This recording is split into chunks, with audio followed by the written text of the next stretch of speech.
As there is now nothing new to be learned from the dead languages, all the useful books being already translated, the languages are becoming useless, and time expended in teaching and learning them is wasted. So far as the study of languages may contribute to the progress and communication of knowledge, for it has nothing to do with the creation of knowledge, it is only in the living languages that new knowledge is to be found. And certain it is that, in general, a youth will learn more in a living language in 1 year than in a dead language in 7, and it is but seldom that the teacher knows much of it himself. The difficulty of learning the dead languages does not arise from any superior abstruseness of the languages themselves, but in their being dead and the pronunciation entirely lost. It would be the same thing if any other language when it becomes dead. The best Greek linguist that now exists does not understand Greek so well as a Grecian plowman did, or a Grecian milkmaid, and the same for Latin. Compared with the plowman or milkmaid of the Romans, it would therefore be advantageous to the state of learning to abolish the study of the dead languages, and to make learning consist, as it originally did, in scientific knowledge. The apology that is sometimes made for continuing to teach the dead languages is that they are taught at a time when a child is not capable of exerting any other mental faculty than that of memory. But that is altogether erroneous. The human mind has a natural disposition to scientific knowledge and to the things connected with it. The first and foremost amusement of a child, even before it begins to play, is that of imitating the works of man. It builds houses with cards or sticks, it navigates the little ocean of a bowl or water with a paper boat, or dams the steam of the gutter and contrives something which it calls a mill, and it interests itself in the fate of its works with a care that resembles affection. It afterwards goes to school, where its genius is killed by the barren study of a dead language, and the philosopher is lost in the linguist. Thomas Paine, Age of Reason. Welcome to the Ominous Continuity Podcast. My name is Kevin Cole, and my website is unityofthepolis.com. If you'd like to check out more of my research, you can visit my Patreon at patreon.com/UOP Media, or pick up a copy of my UOP Research Brain if you'd like a personal, indexed, and searchable copy of the 20-plus years of research that comprises today's show. This episode is a long-awaited interview I had with author and researcher Daniel McCarthy of StoryOfNowhere.com for his History of Critical Thinking series earlier this year, and I can say it's one of my favorite conversations on this subject to date. Thank you to everyone who reached out with thoughts and comments following an unfathomable loss in my family. I'm working my way back, and I can't thank you enough for your support and encouragement. Without further delay, and because this episode is thorough, this is the Ominous Continuity, Episode 10, The American Revolution of the Mind. Thanks for listening.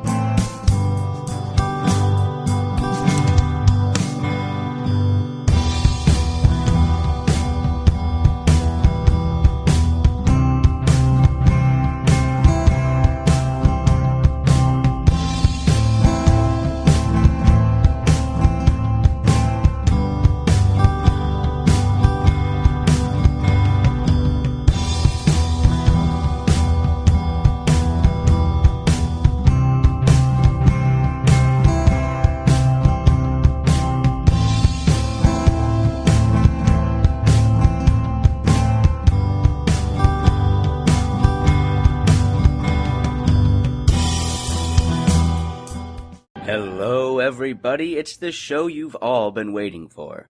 Episode 5 of the Story of Nowhere podcast, the grand finale of the Brief History of Critical Thinking series.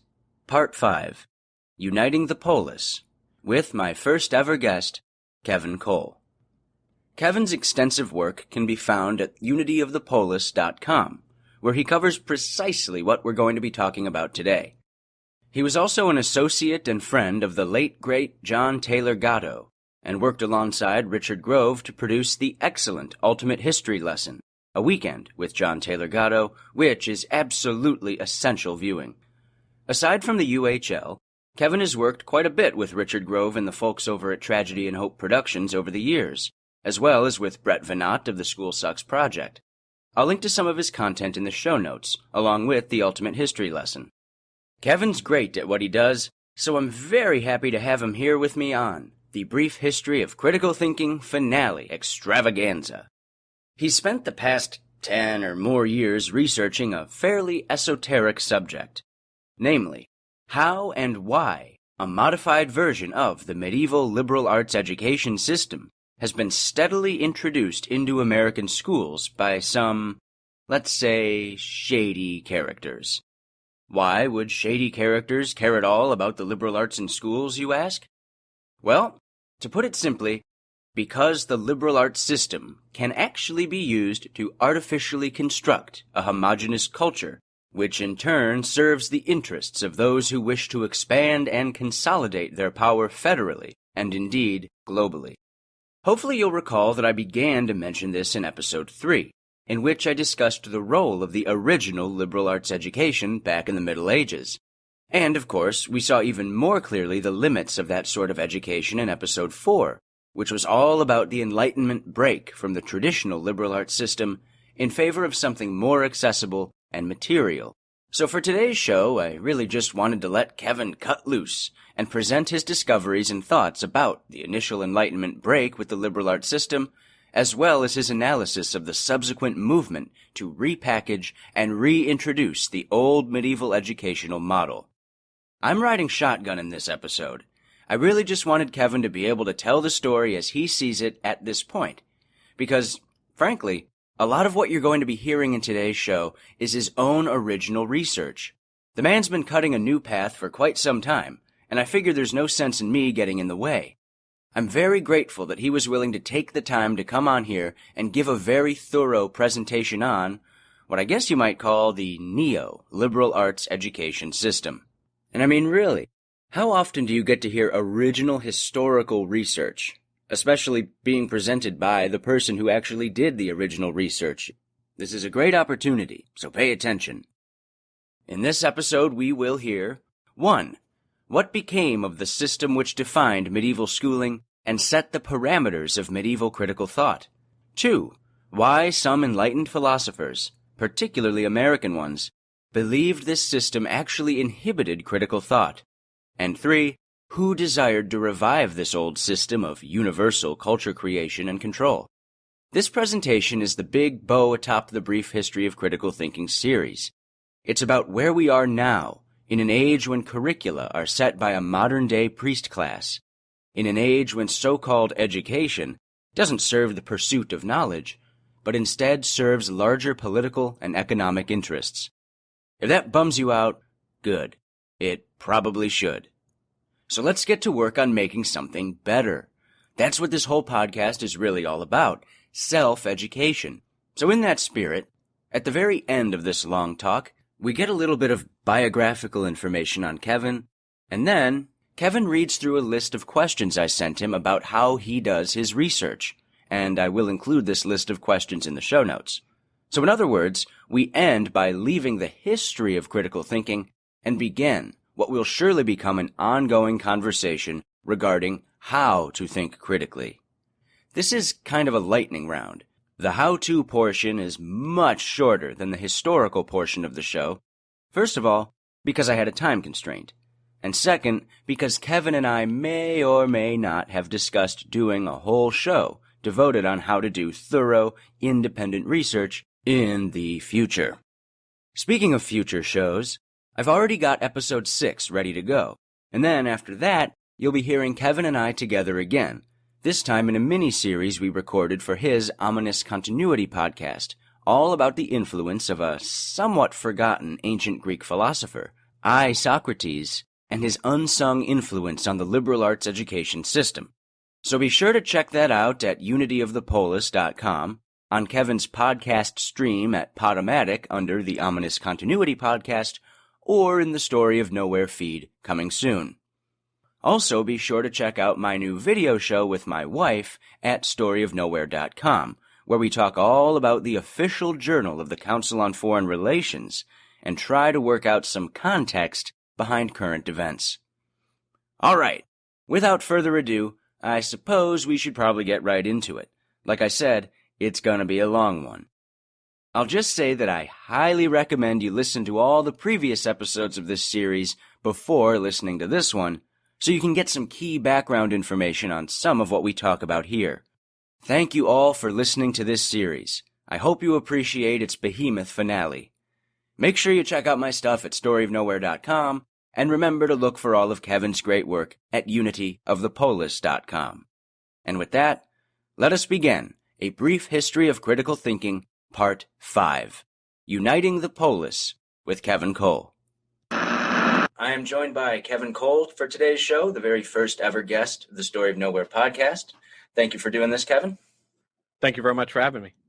Absolutely. So, in the last show of this series, The Brief History of Critical Thinking, I basically started by discussing critical thought as it arose in the Renaissance following the Middle Ages, and then really focused on how a kind of scientific outlook developed in the Enlightenment, specifically regarding this belief, at least the belief that I seem to have found that held all these Enlightenment and even Renaissance thinkers in common, which was that reality is essentially bound together by some kind of, for lack of a better term, force that makes sense, right? So there's a logical coherence to reality, and that logical coherence is discoverable by the mind of man.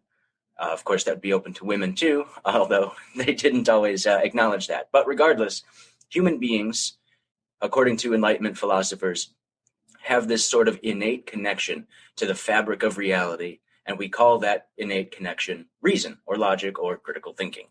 So I was just wondering if we could start off, if you can kind of summarize what you found about Enlightenment thinking, and specifically what Enlightenment thinkers had to say about reason and logic and mankind's relation to this sensible force that binds the world. Sure.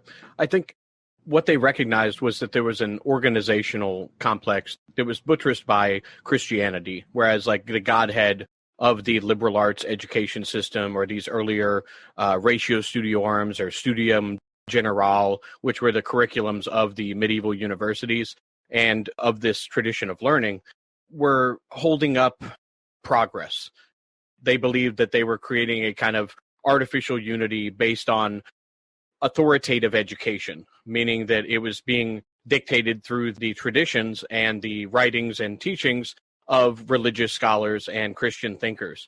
And when this kind of secularization occurred, they sought to dethrone this organizational complex as a way of trying to reorganize society. Enlightenment thinkers did believe that logic was an instrument for sound reasoning, but they didn't believe that it yielded truth. They started to realize that there was a problem with language. And this really comes through John Locke in his essay on human understanding. I highly recommend people revisit this. His calling out of semantic instability in language really led to a re-questioning of all of authoritative education. So is it incorrect then to say that the Enlightenment thinkers had this belief that some sort of true universal or unifying knowledge was actually knowable? Or are they saying that all information exists kind of within like a relative box almost? Like, is all data contained within a system? Is it impossible to know like an objective fact because it's all related to something else? Well, there were definitely aspects of that through like Hume and Spinoza and people that were questioning the object status of material presence, whether or not something exists in itself or whether or not names actually denote to things. So this goes through like a nominalist tradition, going back to like William of Ockham, but really filtered, like I said, through John Locke and the essays on human understanding, which were then picked up by Rousseau and were very popular throughout the Enlightenment and played a major role in the creation of public education systems as a rejection of the liberal arts education. Rousseau himself said that the liberal arts were like garlands that you fling over chains, that liberal education had been basically the bane, not the solvent, for a correct society, because it led to these like insular aristocracies, and its tradition is based in oligarchy, aristocracy, and monarchy, of which Isocrates would favor either or. And that was largely the tradition going forward, especially the way that Augustine and Isidore of Seville and others used these arts. And they didn't really teach the Greek and pagan arts as they were taught even in Greece and Rome. They substituted Christian authors or people that were presenting summaries of Christian dogma and tradition in order for that to be the new analogical reasoning structure. So by the time you're getting to the Enlightenment, you have, and this is what, Adam Weishaupt and the Perfectibilist in Bavaria were trying to accomplish. Adam Weishaupt was strictly against the Jesuit order and the Ratio Studiorum, which is the liberal arts education appropriated by Ignatius Loyola and applied to the monastic military order of the Catholic Church. But Weishaupt himself was the first professor of canon law who was not a Jesuit. They really resented him for it. And I'm not going to go into the details of all of that, but it's just to point out that throughout Europe, the monastic education and medieval educations were largely under this authoritative vision underneath the Roman Catholic Church and then later the Church of England. And so there's this idea of a clerisy that is tied to the liberal arts education going all the way back to Isocrates. The idea that there needs to be a liberal insular elite that knows the real terrain, and that by bringing some people in, you can kind of buttress that and create factions that, this caste system idea. But the Enlightenment thinkers really just started to realize that the only universal language was creation itself. And this plays a role, like the religious secularization of these ideas taking place at the same time as the educational changing of these ideas, with religious thinking in deism, where you're kind of recognizing that we don't know the big answers and we're going to ascribe them to the ethereal plane, and then we're going to use what remains to make the best of what we can, to try to create a taxonomy of what we know of nature. It was a time of decentralization. And when people recognized that education had been held within this authoritative structure for so long, they realized that the whole of language and being itself was tied to arbitrary asphyxiations of language upon the world. It's not to say that we can't look at the forms and substance and consistency of something and find a universal acceptance of what that is or agreement. But much of what educational history had been encased in had been this idea that there was a original name giver that came down to things, that established this kind of ladder of existence, a graduated sense of being. And these are highlighted heavily within Neoplatonic philosophy, but they were just as present in Isocrates' time, especially in Cicero. The idea of gradations of being, that you needed to be along some kind of an initiatory path in order to obtain right thinking. And depending on who's ruling you at the time, they get to control that structure. What grammar you get, what dialectic you are allowed to argue upon, and what culturally is accepted as great speech. But in the Essays on Human Understanding, John Locke realizes that the trivium posits itself arbitrarily as expositing a ideology within it, meaning that we can all agree upon a tree being a tree, but you really have to get at the root of the reality that exists around us and our participation in it to realize that a tree is just a name that we've given a name to something, as well as colors. Everything is a social agreement, like a linguistic contract of sorts, in order to be able to be on the same page. But within that recognition, that space of recognition of this is where they chose to find freedom. When you realize that there are all these other languages around the world, lots of other traditions, and that many of the dominant traditions have succeeded by running amok or killing and raging war against others, and constantly saying, we are the best, we are the best, we are the best. We are the pinnacle of all of civilization. And I thought they were really willing to start to question that. Like, for instance, Diderot's encyclopedia, this famous encyclopedia, which Jefferson owned copies of. It became very popular in the United States and all throughout Europe. One of the specific things that he did was to change the organization of the encyclopedia, which, of course, the root word being Enkycleos Paideia, Isocrates' lineage. But he changed it to where it was no longer, this encyclopedia was no longer organized with the grammar, dialectic, and rhetoric and along the quadrivium. And he made it alphabetical. So this was an organizational change that they thought was necessary to realize that this education had been used for specific reasons to buttress religious power. And it was very much an attempt to sort out what they could pick and choose and still use, secularize these ideas. It's not like they're throwing out everything. What they're doing is they're recognizing that reason is an intrinsic capability and an inherent capability of all human beings. It's just that it can be swayed. So you still have to have the ability to combat fallacious thinking. But whereas most of educational history is, if you want to be a smart person, you need to go to college. colleges, medieval colleges in particular, were thought of as this like gentleman factory. This is going to make you into a specific kind of being, a specific kind of knower, that you possess the grace of a leader, the virtue and the contemplation to be able to make correct decisions, mostly in line with the state, because that's who's giving you power and preeminence after college, or especially in systems of meritocratic rule, or what they call logocracies. Absolutely.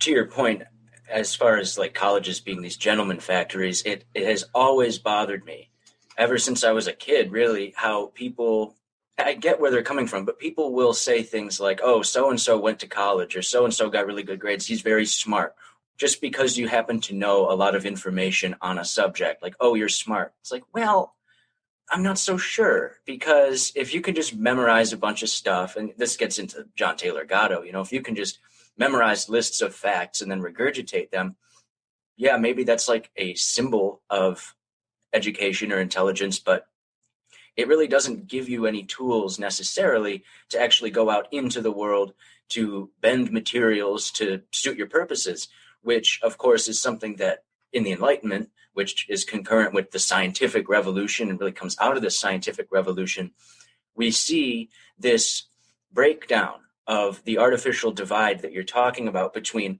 like these abstract philosophies of grammar and logic and rhetoric, and these being the vehicles to get to divine truth.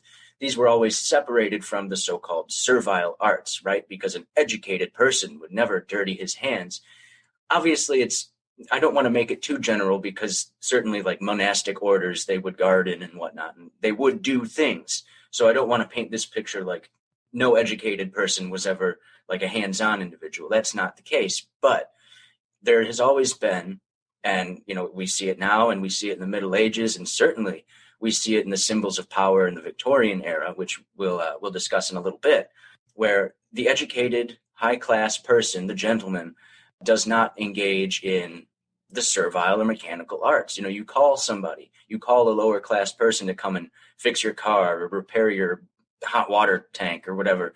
That's the purpose, and the way that society is structured is in this sort of body politic, I guess would be a good way of putting it, where there is the head class and there is the hand class, and with some exceptions allowed for, by and large, they really shouldn't intersect, because now we're talking about, you're the high class person doing the duty of the low class person.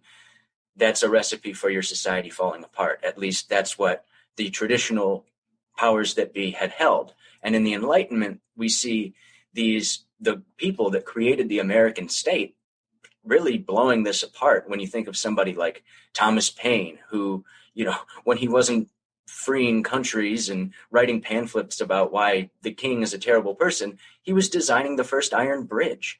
He was an inventor. He was interested in actually taking the material world, which had always been thought of as lesser than the abstract world. Well, he said, no, let's actually look at the material world and let's create new things out of it that make life easier. Ben Franklin is maybe the best example of this. And I spend a decent portion of the previous episode talking just about Ben Franklin, because he's such an interesting character in all this, where, he came up with all of these scientific inventions, not by sitting and doing nothing and just imagining stuff, which would have been the ultimate symbol of the educated person, that, the quiet, contemplative individual who just holes himself away and does nothing but think. Well, no, Ben Franklin was, he invented the little swimming flippers that, that kids, like, he came up with that because he loved swimming. He's like, this would be an interesting thing to try. And of course, electricity. The crazy bastard even invented the flexible urinary catheter. I mean, this is a man of vision. But anyway, what these people, it seems to me, were acknowledging was not so much that the trivium or the classical education system was invalid. What they were talking about, again, and you can correct me if I'm wrong on this, because you've certainly done a lot more research on it than I have, but it seems to me they weren't so much saying that this was an erroneous system that has no merit. They were just combating the idea, which had been the assumption for 1,000 years at that point, that the trivium, quadrivium, liberal arts system was the only objective education. Like, this is the thing that we do. If you want to become educated, this is the system that you have to buy into. Whereas these people were saying, no, that's just one system that can exist over here. And what's important about that is, first of all, there are alternatives where we can go out and we can look at reality. We can experiment with reality and create new systems.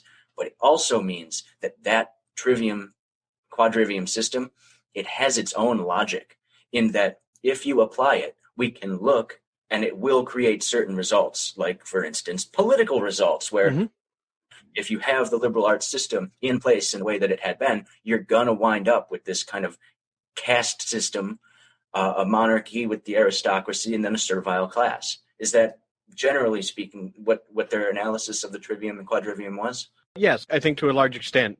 Some of it had to do with dethroning the Christian Godhead, obviously, because a lot of these individuals, if you're thinking Thomas Jefferson, Thomas Paine, they realized that the religious orders had control of education for such a long time, but also that they realized that it was based in this kind of analogical imparting of a specific kind of ethic, creating that model. So Thomas Jefferson was extremely interested in all things science, writing to Priestley and to these other influential scientific inventors, and he sought to basically create a research university along the model of Humboldt. In Humboldt, his model of Bildungsideal, which Bildungsideal is basically a word that is imparting culture. His version of Bildung, or self-cultivation, was in contrast to Johann Fichte. Johann Fichte's version of creation was some kind of a positivistic application of what is going to be the case, and it was idealistic, whereas Humboldt had sought to create research universities that were based on the scientific method and based on invention and innovation, and not viewing these classes lower than them or not as valid, especially when you're encountering a new quote-unquote unpeopled terrain, if we don't have the discussion of the Native Americans at this time. But they're looking at America as this like wide open area that's going to need to be developed and going to need to have mechanical and all different sorts of ways of attacking a problem to create a society. They were trying to begin the world anew. Thomas Jefferson himself created the University of Virginia, which was supposed to be so, quote, liberal that you could come and go as you please as you felt educated, if you were a man. I don't think they were allowing women at the time. But particularly when we're talking about the trivium, it's important to not get too far away from the historical meanings of what this just actually was. The trivium was the imparting of, lastly, the Latin language, but before that, the ideas that became the trivium were about teaching Greek. So it's about creating a unified polity using language, meaning that if you can get everybody to speak the same language medium, you've already won in your kind of imperial design. And we're going to talk about that later in the Victorian period, because that's how they were looking at it.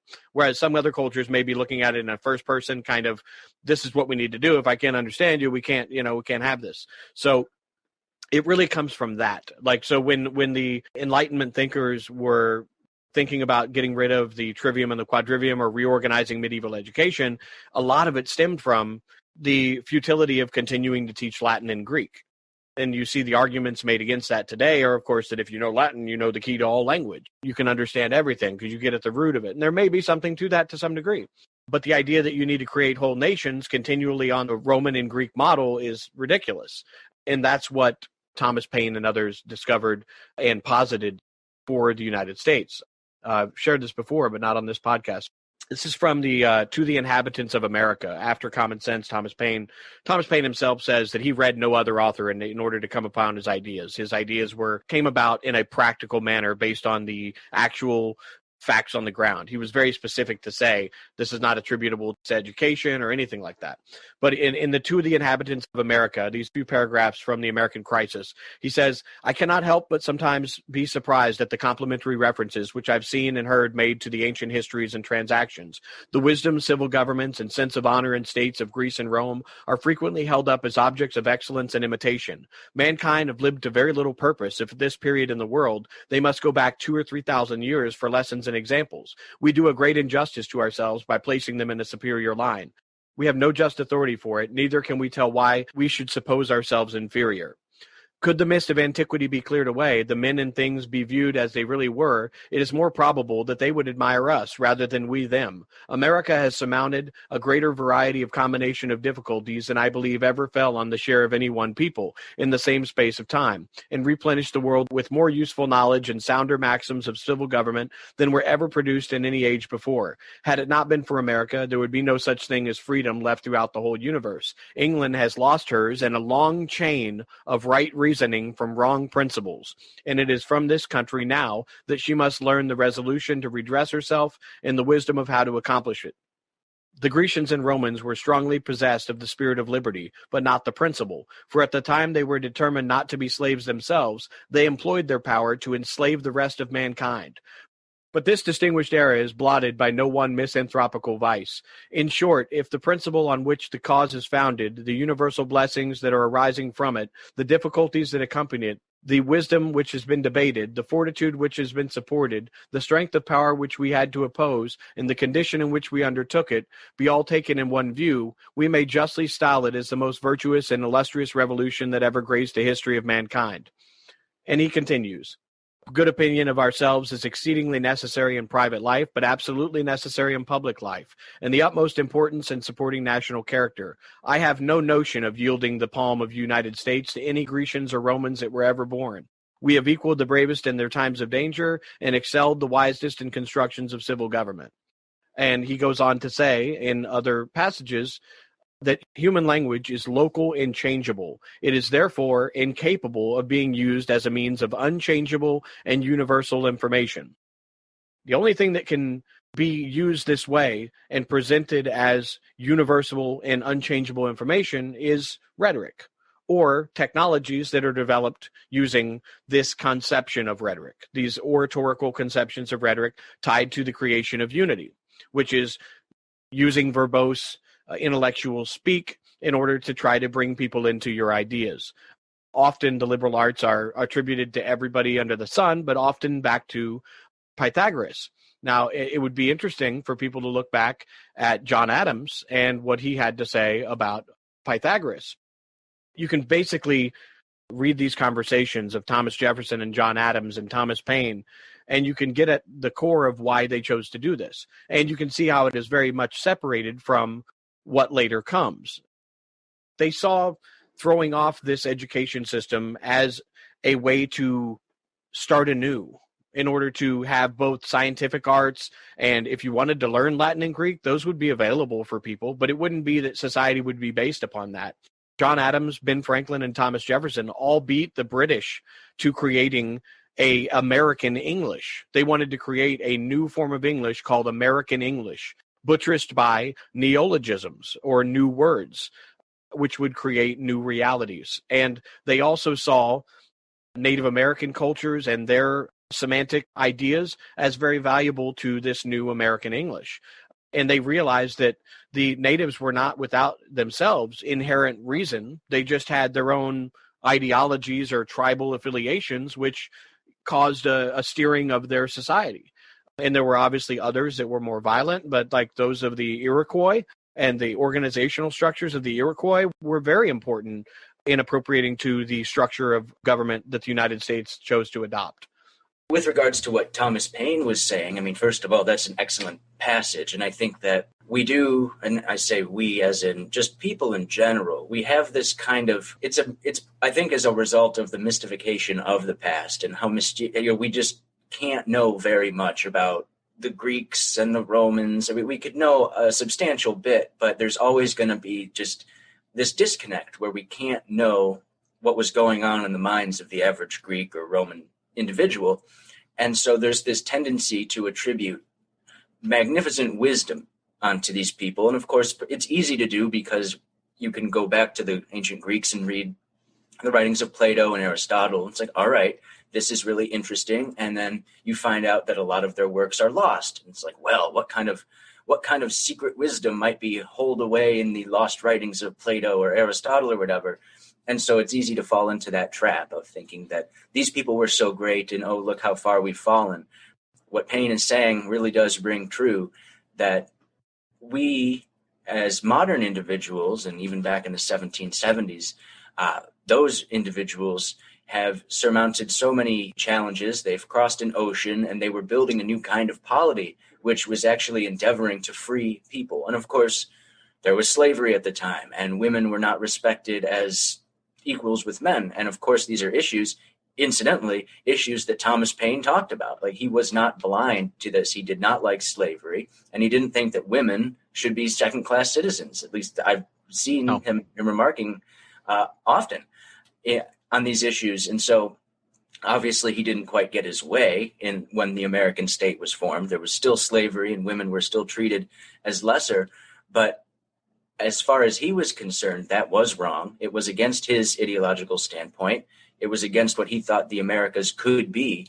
And what's really interesting about all of this, what his conclusions were, is that it's based on this idea that, as you said earlier, the one universal language is creation itself. So he is not referring to just centuries and centuries of political thought in order to formulate his idea. Oh, this is based on John of Salisbury and Cicero and all this. He's like, no, this is based on looking around at the world, saying, well, we can organize ourselves this way instead. And it all does ring true. His whole linguistic theory about language being local and changeable. Well, look around. I don't need a long string of ancient and medieval philosophers to instruct me in a way that gets me to the conclusion that language is changeable and local. Because look, have you ever traveled? And you see people have different dialects, et cetera, et cetera. There are differences in language. And you could say that you can have a preference for your own language. Fine. But that doesn't mean that, the Japanese are having a hell of a time communicating with each other because their language is dumb. It's like, no, they're fine. They've been able to build a civilization based on that language, and it works. And the same holds true with any other system. The language is going to work for the people, because if it didn't work, then the language would have to evolve and change. And so it follows logically, and you don't need this long tradition of philosophers to tell you about this. And yet the whole medieval system, the whole liberal arts system, is entirely based on only referring to old information, which begs the question, well, how did that old information enter into the quote-unquote great conversation in the first place? At some point, that must have been new. And so it's like, not to shit on the Amish, but it's like being intellectually Amish in that, at some point in the past, new information just stopped coming in. All right, we've got our octors. That's enough. No new information. Now we just refer back to them. And if there is, quote unquote, new information coming in, it's not actually novel information being provided by a scholastic philosopher. It's just a rearrangement of the old information. It's just rearranging the furniture. Whereas these Enlightenment guys were saying, no, the planet Earth is absolutely untapped in its potential. We can make new meanings out of things. We can draw new novel creations out of the material world. And those new creations are going to lead to new linguistic formulations. What do you do when you invent a television? You got to call it something. And so with new material creations comes a whole new deluge of linguistic constructions that conform to a new novel logic that's been given birth by material creation and by this logic of actually observing the world and putting materials together in new creations and in new arrangements, rather than putting old words and philosophies together in new creations, because then you're not doing anything. And I know that the Middle Ages do get a bad rap a lot of the time, and people just kind of gloss over the whole thing as a dark age. Obviously, there were very intelligent people and there were degrees of progress, but I really don't think you can deny that as far as material progress that actually led to improvements in standards of living, you got to give it to the Enlightenment. You just do. It didn't just fall out of the sky. It's a result specifically of their view of the world as being something that can be interacted with directly by the individual who's just tinkering away in his little garage laboratory, all the way up to the educated individual. The opportunities of the planet are available to all. And I mean, that really got kicked off with Francis Bacon when he went to college and said all of this scholastic Aristotelian syllogism stuff is boring and dumb. I mean, those are basically his words. He didn't like it, and he thought it wasn't doing any good. Instead, we should go out and experiment, try new things, make mistakes, get our hands dirty, and that's exactly what he did. And there's a reason that Thomas Jefferson included Francis Bacon among what he called the Holy Trinity of men, right? So Francis Bacon, John Locke, and Newton. Thomas Jefferson was like, these are the greatest men who ever walked the earth. And he's not wrong. Maybe he certainly he had good reasoning for it. So I'll kick it back to you. I'm really curious to hear that passage on Pythagoras. So absolutely great points. It's not that there isn't something to be learned in somebody else's history of ideas, but it's the systemization of the ideas that creates a certain kind of polity. And when Thomas Jefferson, Thomas Paine, and these guys realized that, hey, we don't speak the same type of language that they do, because authority itself goes back to the concept of the auctors, and these were the original authors.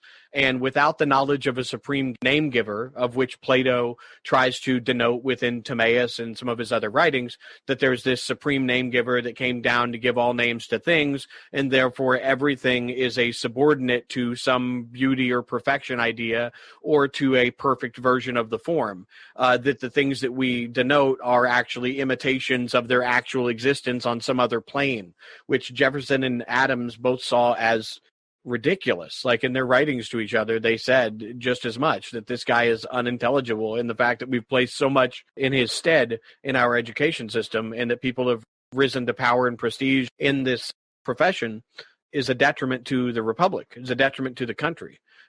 I think that's a very important point there. And it's through Bacon and his rejection of some of these earlier ideas that leads somebody like Locke to be able to write his essay on human understanding. For anybody who wants to delve into the rejection of the trivium and John Locke, I would highly recommend checking out a book called Locke, Language and Early Modern Philosophy by Hannah Dawson.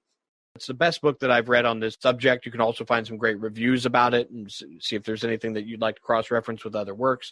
But she really lays out how the trivium had carried with it this idea of ideological certainty, because it had been a systematic, authoritative educational system all the way back through Isocrates. And a book I would reference for people on that is titled The Legacy of Isocrates and a Platonic Alternative: History, Political Philosophy, and the Value of Education by James Muir, who shows how it is Isocrates and not Plato and not Aristotle whose educational system survived throughout time. Now, we can talk about how Neoplatonic elements were injected in this, where even Jefferson and Adams, when they're discussing Plato being in control of education, they're just basing it on the knowledge that they have at the time, not what we've discovered since then, not what is, they're relying on one specific view of it. But it is not only Plato, it's the idea that there's been a historical miscalculation on which education system actually survived. And it's been an authoritative education that the founders of this country and during the French Revolution and other places were trying to throw off. They were trying to throw off this authoritative education that tried to tell you that you have reason only because somebody who's ordained by God allowed you the privilege of learning it, rather than it being something that's intrinsic and inherent to every individual. I want to read a passage from Thomas Paine first, and then I'd like to read the passage by John Adams on Pythagoras, because I think it highlights how this ties into a rhetorical education.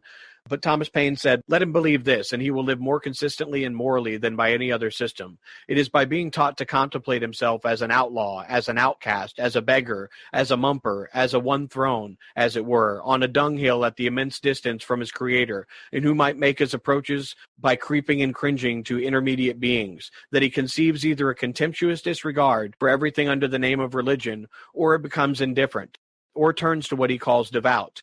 In the latter case, he consumes his life in grief, or the affection of it. His prayers are reproaches, his humility ingratitude. He calls himself a worm, and the fertile earth a dunghill, and all the blessings of life by the thankless name of vanities. He despises the choicest gift of God to man, the gift of reason. And having endeavored to force upon himself the belief of a system against which reason revolts, he ungratefully calls it human reason, as if man could give reason to himself." Yet with all this strange appearance of humility and this contempt for human reason, he ventures into the boldest presumptions. He finds fault with everything. His selfishness is never satisfied. His ingratitude is never at an end. He takes on himself to direct the Almighty what to do, even in the government of the universe. He prays dictatorially. When it is sunshine, he prays for rain. When it is rain, he prays for sunshine. He follows the same idea in everything he prays for. For what is the amount of all his prayers but an attempt to make the Almighty change his mind and act otherwise than he does? It is as if they were to say, "Thou knowest not so well as I." But perhaps some will say, are we to have no word of God, no revelation? Thomas Paine answers, yes. There is a word of God, and there is a revelation. The word of God is the creation we behold, and it is in this word, which no human invention can counterfeit or alter, that God speaketh universally to man. Human language is local and changeable. It is therefore incapable of being used as the means of unchangeable and universal information. The idea that God sent Jesus Christ to publish, as they say, the glad tidings of all nations from one end to the other of the earth is consistent only with the ignorance of those who know nothing of the extent of the world, and who believed as the world saviors believed and continue to believe for several centuries, and that in contradiction to the discoveries of philosophers and the experience of navigators, that the earth was flat like a trencher, and that man might walk to the end of it. But how was Jesus Christ to make anything known to all nations? He could speak but one language, which was Hebrew. There are in the world several hundred languages. Scarcely any two nations speak the same language or understand each other. As to the translations, every man who knows anything of any languages knows it's impossible to translate from one language to another, not only without losing a great part of the original, but without frequently making a mistake of the sense. And besides all this, the art of printing was wholly unknown to the time that Christ lived. It is always necessary that the means that are to accomplish any end be equal to the accomplishment of that end, or the end cannot be accomplished. It is that the difference between finite and infinite power and wisdom discovers itself. Man frequently fails in accomplishing his ends from a natural inability of the power to the purpose, and frequently from the want of wisdom to apply power properly. But it is impossible for infinite power and wisdom to fail as man faileth.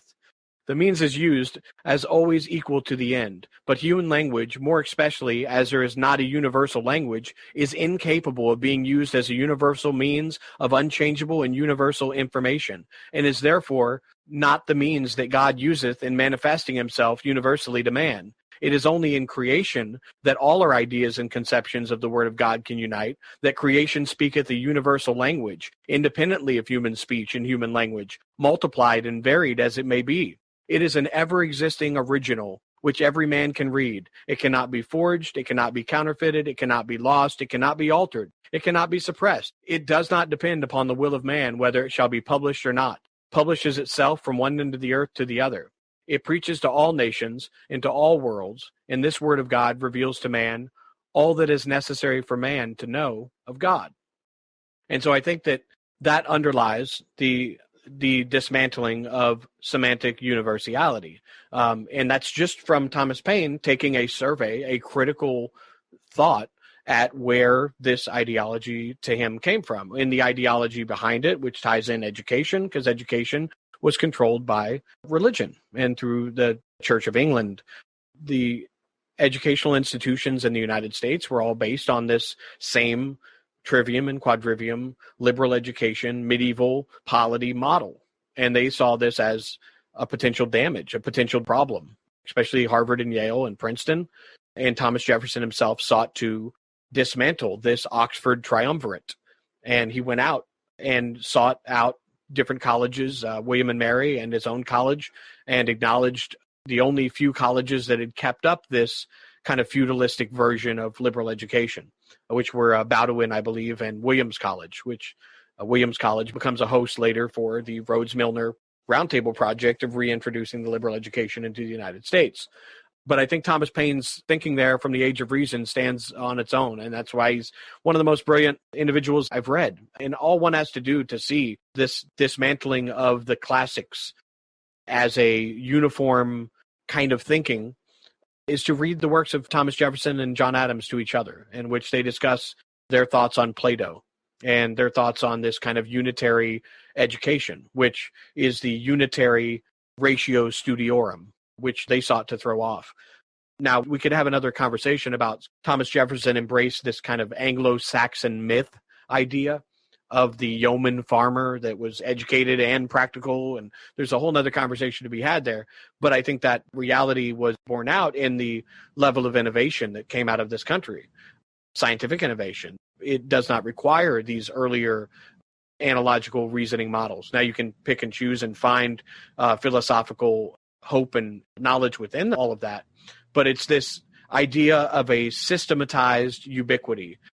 Liberal education throughout history was sought to create a kind of Christian or pagan clerisy, those that would be able to think and act for others and be able to express that to people. Whereas Thomas Paine, he said that the American constitutions were to liberty what a grammar is to language. They define its parts of speech and practically construct them into syntax. So the idea was that through a dislocation of unity, through a decentralization of the problems that earlier aristocracies and republics had faced, which was they were pushing a positivistic, must adopt this kind of ideology. This is what it means to be a free citizen, you having these beliefs, etc. They took care of that because they got to the root. They said, okay, well, freedom of speech would allow us to all be able to exposit what we want to say in a free manner. Freedom of religion allows us to our own conceptions of why we're here and what we're, that automatically takes out the earlier functions of education that were based in the Christian monastic system, the adopted liberal arts under the medieval education system, which was very feudalistic. And so there was an attempt later on to reintroduce these into this country. And I hope we can talk about maybe why that is and how it's incompatible with the kind of polity that was originally constituted here. This passage by John Adams is from a defense of the constitutions of the United States, letter 49, and it's called Ancient Aristocratical Republics, Crotona and Pythagoras. I'm not going to read everything here, but I do recommend people go check this out. More intelligent than anything I've read in lately. Like it's very interesting because he points out, for people that have heard our episode on Isocrates coming up, you'll get the gist of it and how this liberal education was resisted and why. My dear sir, John Adams says, Pythagoras, as well as Socrates, Plato, and Xenophon, were persuaded that the happiness of a nation depended chiefly on their form of government, that they were fully sensible of the real misery as well as the dangerous tendency both of democratic licentiousness and monarchical tyranny. They preferred a well-tempered aristocracy to all other governments. Pythagoras and Socrates, having no idea of three independent branches of legislature, both thought that the laws could neither prevent the arbitrary oppressions of magistrates nor turbulent insolence of the people until mankind were habituated by education and discipline to regard the great duties of life and to consider a reverence of themselves in the esteem of their fellow citizens as the principal source of their enjoyment. In small communities, especially where slaves were many and the citizens few, this might be plausible, but the education of a great nation can never accomplish so great an end. Millions must be brought up whom no principles, no sentiments derived from education can restrain from trampling on the laws. Orders of men, watching and balancing each other, are the only security. Power must be opposed to power, and interest to interest. Pythagoras found this by experience at Crotona, where the inferior ranks, elated with the destruction of Sybaris and instigated by an artful, ambitious leader, Cylon, clamored for an equal partition of the conquered territory. This was denied them as inconsistent with aristocratical government. A conspiracy ensued against the magistrates, who were surprised in the Senate House, many put to death, and the rest driven from their country. Pythagoras was one of the banished and died soon afterwards, in extremely old age, at Metapontum. The Crotonans had soon cause to repent in their insurrection, for they were defeated, and their forces by the Lucretians and the Regions with small numbers. The other Greek cities of Italy, which had imitated the example of Crotona in deposing the magistrates, were harnessed with wars against each other and against their neighbors. In consequence of these distresses, the disciples of Pythagoras again recovered their reputation and influence, and about 60 years afterwards, Zaleucus and Charondas, one of the Locris and the other of Thurium, revived the Pythagorean institutions. In 40 years more, a new revolution drove the Pythagoreans entirely from Italy and completed the misery of that beautiful country. The experience has ever shown that education, as well as religion, aristocracy, as well as democracy and monarchy, are singly, totally inadequate to the business of restraining the passions of men, or preserving a steady government, and protecting the lives, liberties, and properties of the people. Nothing has ever affected it but these three different orders of men, bound by their interest to watch over each other and stand the guardians of the laws, religion, superstition, oaths, education. Laws all give way before passions, interest, and power, which can be resisted only by passions, interest, and power. It is no wonder that Mr. Turgot should have entertained very crude conceptions of a republican legislation. It is the science least understood of any whole circle. All other orders of men of letters in Europe, as well as physicians, for a long time have thought it the literae nihil sanantes, which is the literature which heals nothing. This is him describing the tradition of the liberal education and literae humaniores. He says, it is the kind of erudition which neither procures places, pensions, embassies, chairs in academies, nor fame, nor practice in the pulpit, at the bar, nor in medicine. A minister of state of great abilities and merit as well as reputation, advanced to the head of affairs of a respectable monarchy by one of the greatest princes that have ever lived, and he means Baron de Hertzberg. He was within a few years of this example at the Royal Academy of the Sciences in the inquiry into the subject. I'm not going to go on, but he's talking about how this system of education that was based on oratory and beautiful thought and education or an erudition which heals nobody, this was in the legacy of Pythagoras. A lot of people within the Freemasonic tradition, they like to say that liberal arts go back to Pythagoras, education, this whole meaning. And what he does there is he just totally throws it away. He goes on to discuss Locke and Hoadley and Spinoza. Men of letters are not fond of martyrdom in this age, nor of the ruining of their reputations. It is not, however, my design to discuss any questions at present concerning absolute monarchies, though the principles I contend for might be traced to the history of every monarchy and empire in Europe. Even in these orders, checks and balances contrived, at least against the abuses in administration and for the preservation of the laws. The science of government has received very little improvement since the Greeks and Romans. The necessity of a strong and independent executive in a single person in the three branches in the legislature instead of two, and of equality among the three, and improvements made by the English which were unknown, at least never reduced to practice by the ancients. Machiavel was one of the first who revived the ancient politics. The best parts of his writings he translated almost literally from Plato and Aristotle without acknowledging the obligation. The worst of the sentiments, even in his Prince, he translated from Aristotle without throwing him on a reproach. Montesquieu borrowed from this best part of the book of Machiavelli without acknowledging the quotation. Milton, Harrington, Sidney, and others intimately acquainted with the ancients and with Machiavel. They were followed by Locke, Hoadley, and the reputation which was to be acquired by this kind of learning may be judged by the language of Mr. Hume. This is from Hume's History of England. Compositions the most despicable, both of the style and matter, such as Rapin, Thorius, Locke, Sidney, Hoadley, have ever been extolled, propagated, and read, as if they had equaled the most celebrated remains of antiquity. Such is the style in which this great writer speaks of the writings he probably had never read. That's what he says about Hume.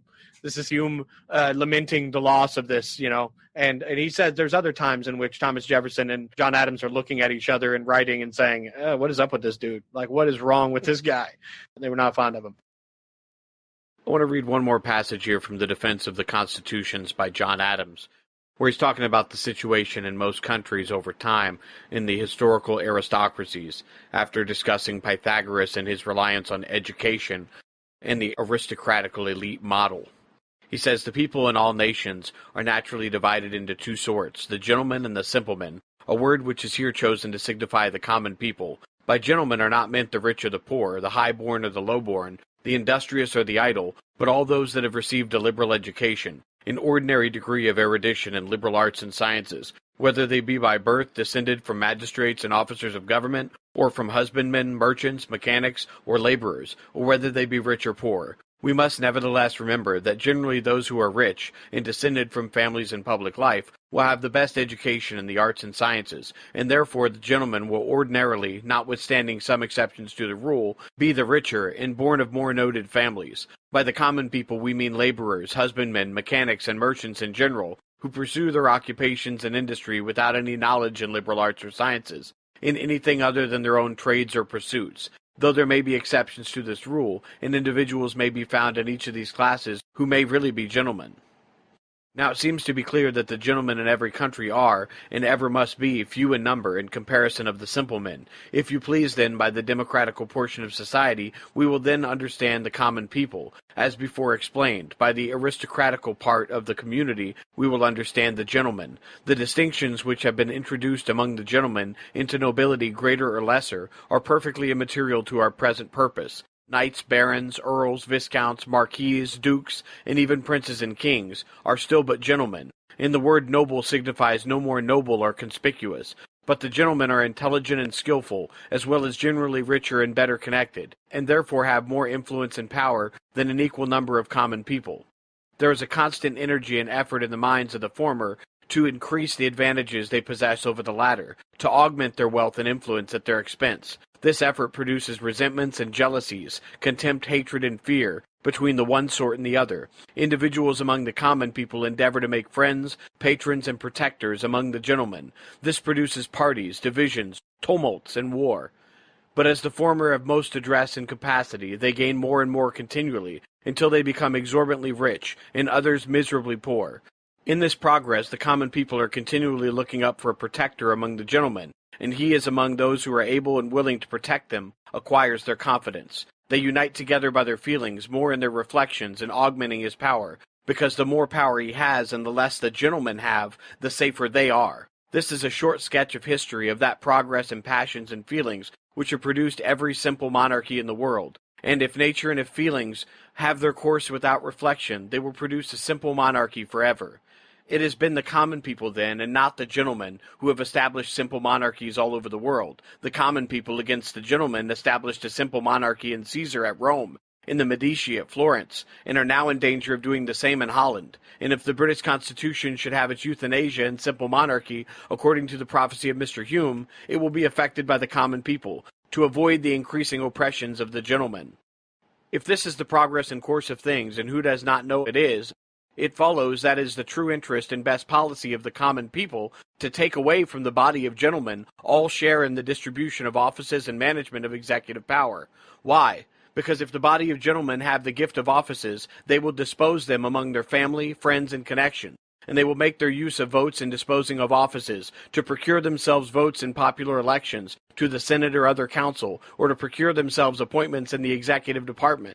It is the true policy of the common people to place the whole executive power in one man, to make him a distinct order in the state, from which arises an inevitable jealousy between him and the gentlemen. This forces him to become a father and protector of the common people, and to endeavor always to humble every proud aspiring senator or other officer in the state who is in danger of acquiring an influence too great for the law or the spirit of the Constitution.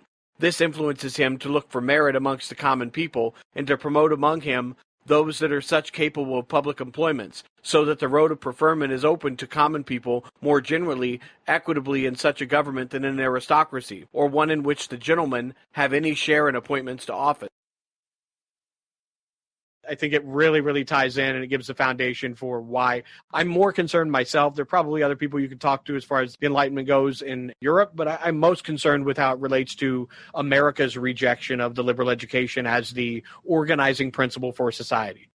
Right. Well, this is really why I wanted to be sure to have this conversation with you, because that's really the lens that I want to view the Enlightenment through. Because when you're in school, and I would include even university, maybe unless you're like really digging into some historical degree and you're specializing on the American Revolution or whatever, you never really hear the philosophical debate as it was presented by these guys in their letters back and forth to each other.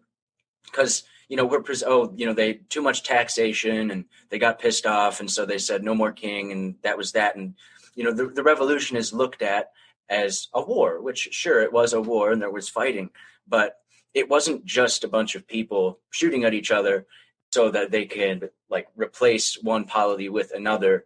And that's that. Like in the Middle Ages, it was, king versus king, and then the one king would die, and so then the other one could sit on the throne. Whereas in the American Revolution, they were actually trying to remove a very, very entrenched philosophical foundation of a society and replace it almost with nothing. they wanted to replace it with something that was more perhaps natural, right? Like when we're exchanging the Platonic or Christian perception of the world as coming through the lens of language, particularly the Latin language, and then later on English, this being the true language, which is speaking the divine truth. And this goes back in the book of Genesis. This is where this kind of justification for the supremacy of a certain language can come from in the Christian worldview, because when Adam is still perfect before the fall, what does he do? What's his job in Eden? It's giving the names to all of the things, right? So, I mean, this is the lineage of the perfect man. Our all father is Adam. And before he fell, he gave things their names. And so what that means, therefore, is there are perfect names given by a perfect creation. And if we could discover these names, now this kind of gets into the Platonic realm of things, if we could discover these true names, then we're going to be coming closer to the actual form of the thing. And, that's a whole philosophical conversation that we can get into. But in the Enlightenment, these guys were, as you pointed out, they were saying, no, the thing is what it is. And we can just describe names and labels to it for practicality's sake. But we are going to be making a big mistake if we conflate the thing with the label. And I think probably no one said it better than Lao Tzu. I mean, the Tao which can be spoken of is not the Tao, right? I love that because it's pithy and perfect, because it's something I wish more people would really take the time to appreciate this sentiment that the map is not the territory. The word is not the thing. I think a lot of problems, political and otherwise, might be avoided if we would just start thinking and appreciating that fact. But anyway, back to what I was saying, I want people to really appreciate how important these kind of curricular debates and discussions were going back to the American Revolution, when, again, we see it as a war, and war is really easy for us to categorize in our minds because, violence and then a new leader arises, and that's how it goes. But this isn't just like a bunch of highfalutin intellectual stuff that we're talking about that doesn't matter, right? Like, this is arguably more important than the shooting war that took place back in 1776. Like, this is the revolution. We're talking about people changing, drastically altering their assumptions about how a society should be structured. And they're not just rearranging society willy-nilly. They're going down to the root. Like, these are the axioms that society has stood on for 1,000 years or more. And we're going to hit those axioms. We're not just going to rearrange the furniture. We are going to bomb the building, for lack of a better term, So this is really crucial, I think, to people appreciating and understanding what the American experiment was and how it relates. This whole series is about the history of critical thought, and the American Revolution is absolutely crucial in the story of critical thought, because the whole revolution, the thing that we're talking about right now, the whole basis of American independence was literally about questioning how critical thinking is done. Like, the whole thing is built on a logical theory and combating the old logical theory and replacing it with a new open source logical theory, which says go out in the world, try shit, fail, and then succeed, whatever. Everyone has their own route to take. Everyone's got their own journey. And the sooner we start opening up people to possibility, of course, that will mean there will be more failures. This is how experiments work. But it also means there will be more progress, and it means there will be more successes. The more we try, the more we experiment, the better the world can be. And now, of course, we can get into from here the discussion on, well, maybe just untrammeled progress is a bad thing. That's an argument that is worth having. We don't need to have it here, but it is important to consider that, what are all these inventions leading up to? Maybe they're making life more complicated. Maybe they're damaging the environment or our relationships, blah, blah, blah. These are all valid things, and I don't just want to brush that aside. We can get to that perhaps in another show. But the point is that regardless of what kind of value judgments we want to make retrospectively on the progress that the Enlightenment kicked off, we cannot deny the simple facts that by altering the assumptions that people held about what an education is and about what intelligence is and what humanity's mental relationship to the world is, this created a revolution, not just in how people arrange themselves, but literally in how lives are lived. I mean, medicine, transportation, vehicles, everything all of the material successes that have made our lives what they are, that have ultimately led to the technology we're using right now to communicate. I mean, virtually in a time machine, because when people listen to this, we won't be recording it anymore. We'll have done it, so we could preserve our voices. And the proliferation of books and pamphlets was obviously a humongous basis for how the Enlightenment ideals were spread. I mean, if it weren't for the printing press, you wouldn't have the Republic of Letters, as they called it, that the Enlightenment essentially came out of. So all that is to say, I want people to appreciate that, we're not just talking about the history of the United States for fun. Like, this is actually crucial and very important to the story of critical thinking as I'm trying to introduce it to people through the series. America was built on a theory of critical thinking. I mean, I don't even think that's too much of a generalization. Based on the evidence that you're providing and based on what I've read, I really don't think that that's too much of a leap to say. The revolution was in logic. It was about how we look at the world and where reason comes from and how it's applied to the world. And by using our innate senses of reason in order to recognize a problem and then try to find the most common ground solution for that, which was, in their sense, to have the Bill of Rights, to take out these ideological hammers that cause war, that cause factionalization, and to allow these to all exist. I mean, even John Adams got letters from people that were in the Perfectibilist and in these secret societies, and they said, hey, could we come over to Indiana? We hear you guys are cool with that. Like, could we set up a little conclave? And he didn't really, acknowledge who they were at the time, but he was just kind of like, we are under no pretense to deny anybody of anything based on their religious proclivities. And, of course, Thomas Jefferson theorized that all people possessed an innate moral sense, a faculty of reason that we share. So from these basic examples of what it would take to find common ground, they went out from there. Jefferson and these guys could speak Greek and Latin and read in it, some better than others, but they didn't feel that this was necessarily how they wanted to perpetuate American unity. Can you imagine you're going to set up a new country and then you're going to educate people in this like arcane set of languages that you learned? This is from Paradoxes of Education in a Republic by Eva Braun. She says, all of the founders, among whom Paine the exception need not be numbered, had classical training, some, especially Adams, Jefferson, and Madison, a very thorough one. They had the taste and the tools appropriate to the classical education. They were founders of a polity without a, quote, model on the face of the globe, from Madison, who had the advantage of a perfect self-awareness because they knew that which allowed to distinguish them from the new from the old. Just one example, they knew in detail and from the original sources what it was that made the antique participatory democracies unsuitable models for modern republics. But they were in the condition of all successful liberating generations.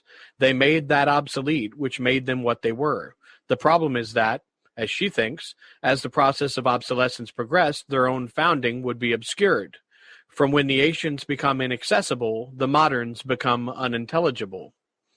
And from Thomas Jefferson's creation of the University of Virginia, his plan for a great foundation expressed that this was to be founded upon a plan so broad and liberal and modern as to be worth patronizing with public support. He wrote that to Joseph Priestley, the discoverer of oxygen, on January 18th of 1800. The deeply radical general character of this plan was that it was no unitary ratio studiorum, but a completely eclectic composition of various materials, which are, quote, good for us. So that's how he set up his University of Virginia, which just happens to be the place in which the Rhodes Scholar Project to reintroduce liberal education into the United States takes place later. This is where they sought to go, because Jefferson was viewed as illogical and insensible for not agreeing that you had to have a specific kind of education in order to participate and perpetuate a certain kind of polity. This is a book called Great Books, Honors Programs, and Hidden Origins, the Virginia Plan and the University of Virginia in the Liberal Arts Movement. And he says, Hidden Origins. This doesn't look like a book that's really nefarious or conspiratorial. It talks about the beginnings of the Great Books of the Western World Project, which was part of the goals and purposes of the transnational elite at the time. There was an attempt to reestablish classical education as the baseline for education in the United States, both as a kind of clerisy or aristocratic class, or what they would call the new mandarins. This idea that you need a kind of logocracy that interacts with the world at a higher level, and then you have people at a servile level below that. But this is something that was already thrown off at the American Revolution. They didn't believe that learning Greek and Latin would make you anything more special. Maybe Adams did at times. Jefferson rejected it, although he allowed Latin and Greek and whatever other language could be taught at his school, French, to be taught. But it wasn't the dominant way in which you would learn anything. Ben Franklin, in his own autobiography, talks about how it wasn't necessary. And for his attempts at creating a institution of American English, which he did in Pennsylvania, and for John Adams' attempts at creating an American institution of English, which I believe he did in Massachusetts, and then Noah Webster, in particular, Noah Webster is the guy you want to look for in this. There's a great book called The Dictionary Wars. At the time of the American Revolution, the dominant dictionary in the United States was by Samuel Johnson. Samuel Johnson's dictionary. It was just read the other day in some congressional hearing when they were referring back to the definition of something. It's like, here's Johnson's dictionary. And I thought that was funny because Thomas Jefferson and James Madison and Noah Webster all thought that Johnson's dictionary was a big problem for the establishment of a new polity in the United States, for imparting the ideas of civic education. Because what all of these people believed was that inherent in language itself were the authoritative mechanisms that lead to tyranny. And Thomas Paine, I think, is one of the first people to present this kind of radical linguistic thinking.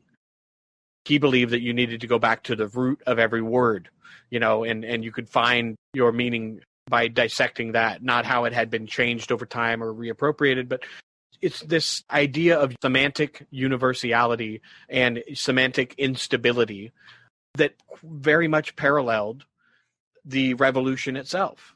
Because what is proper spelling? Well, that's arbitrary authority that's based on nothing. Somebody tells you, oh, you spelled "you're" wrong, you're dumb, you're a barbarian, you don't think right.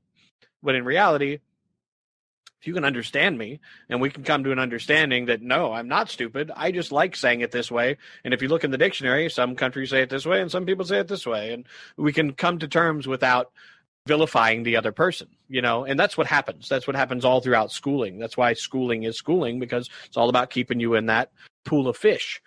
And even your friends and family will do this to you. You mispronounce a word and you get that feeling of shame, like, oh man, even if you know better, it's like, I mistook, but now that person thinks I'm dumb because I didn't say oligarchy right that one time, or whatever word is. And that's the reality of it. That's what creates this, it's this as a microcosm to, nation states, really, if you want to, make it simple. But when somebody tries to claim arbitrary authority over you using your language, now, sure, we can agree. We can have a conversation like, hey, man, in these instances, if you're trying to appear intellectual to the people around you, you may want to spell that properly, because otherwise they're going to get fixated on that one thing and think your other ideas are wrong because you don't meet their idea of what something is. But in the reality of it, without a supreme name giver that came down to give names to things, Daniel and I could, start calling a tree an umlaut and have a secret code together, and we could create our own little society in which trees are umlauts now. And that's just what it means to us. And we could create a whole nother reality. But the way to have an empire, how to overthrow this knowledge, because this is the knowledge that perpetuates freedom. It's the basis of all authority. Because if you can't recognize the intrinsic value of another to be able to speak however they want to speak, you want to exercise your authority over them when it's just arbitrary, and it's only not arbitrary if your beliefs are so full that you believe that that is the one true reality, in which you are a dominator, a colonizer of my culture. You're colonizing my way of wanting to say something. What if I've consciously decided that I don't like saying this specific word that way, and you're going to stop me in the middle of something and try to correct me and tell me I'm wrong? Where'd you get the authority? And so the supreme irony or hypocrisy would be like an anarchist who corrects your speech. You know what I'm saying? Like somebody, like, because you're not standing under any authority, but yet you're telling somebody else that they have said something wrong or that they've said something incorrectly. Now, there are many of great instances in which somebody tells you to grab the ladder and you're not holding the ladder and you're like, I don't understand that word. I can't help you, whatever. We come to an agreement.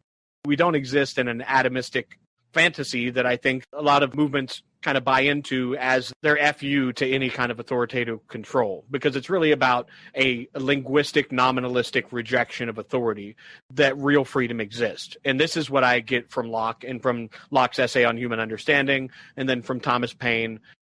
Freedom exists as a linguistic, nominalistic strategy. Just because somebody speaks a different language than you doesn't make them any less intrinsically valuable to you. They have their own thoughts and thinking. Now, it's when one culture comes into conflict with another and one is doing something that is viewed as abhorrent to the rest of the world, where you get this colonization kind of effect where somebody wants to say, like, what you're doing is so bad that I have to intervene. You guys are, eating people or whatever.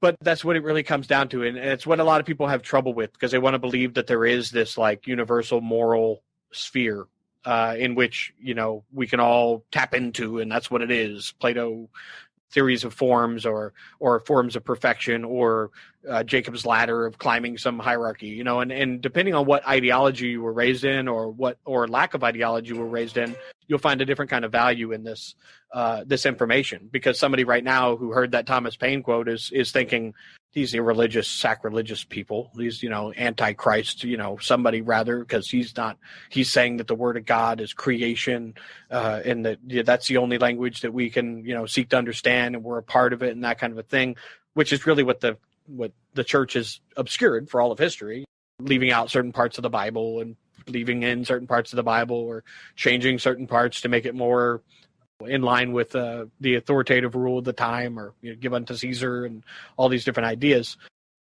I hope that gets to the nature of your overall question there, as far as Enlightenment thinking. The most important thing to take away from it is really for people to think about where their conception of true knowledge comes from, and what correct thinking is versus what correct thinking is over time. How do you critically evaluate ideologies? How did you come about a certain kind of viewpoint? Were you raised within it, where that's the only thing you know? The realization of the unstable nature of language and the ways in which authority was thrown off was through a kind of linguistic, nominalistic rejection of authority, saying, I know, I understand what you're saying, but we're choosing not to hear you anymore. Putting your fingers in your ear and saying, I'm going to go live free on my own. I'm going to do my thing. I have the freedom to do so. I have an innate reason. I have an innate moral sense. I have a biological need that needs to be met, and I need to take that out into the world and find a practical use of it.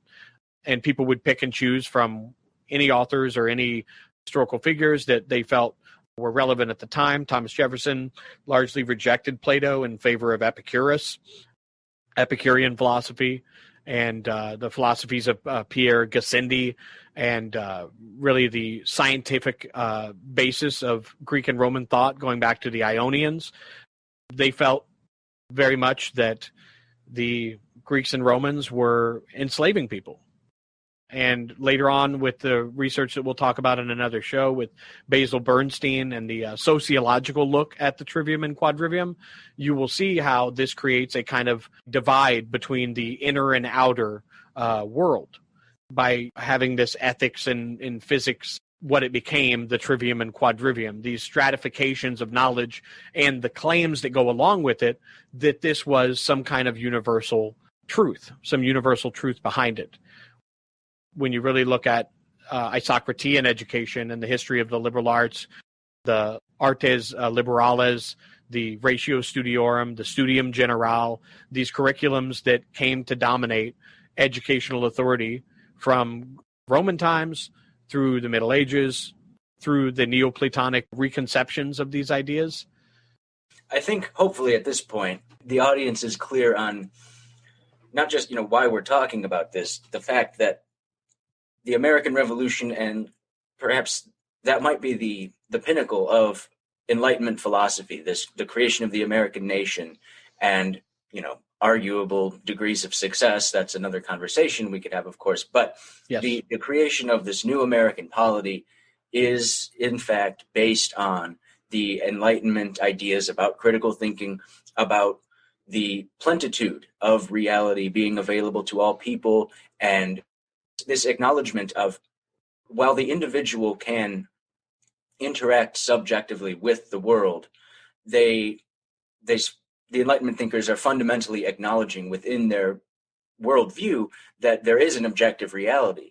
But the difference that they had with their conception of the objective reality versus the older medieval conception of objective reality is theirs was actually rooted in material things, and in the thing in itself, as opposed to the linguistic Platonic conception of objective reality as something that is this divine ethereal form, and the material world is actually an imperfect shadow of that. The Enlightenment thinkers were kind of flipping that around and saying, no, actually, it's the material world that's real, and our conceptions become the shadows. Our conceptions are the things which are labels, instead of the other way around, which had been the normal assumption for such a long time.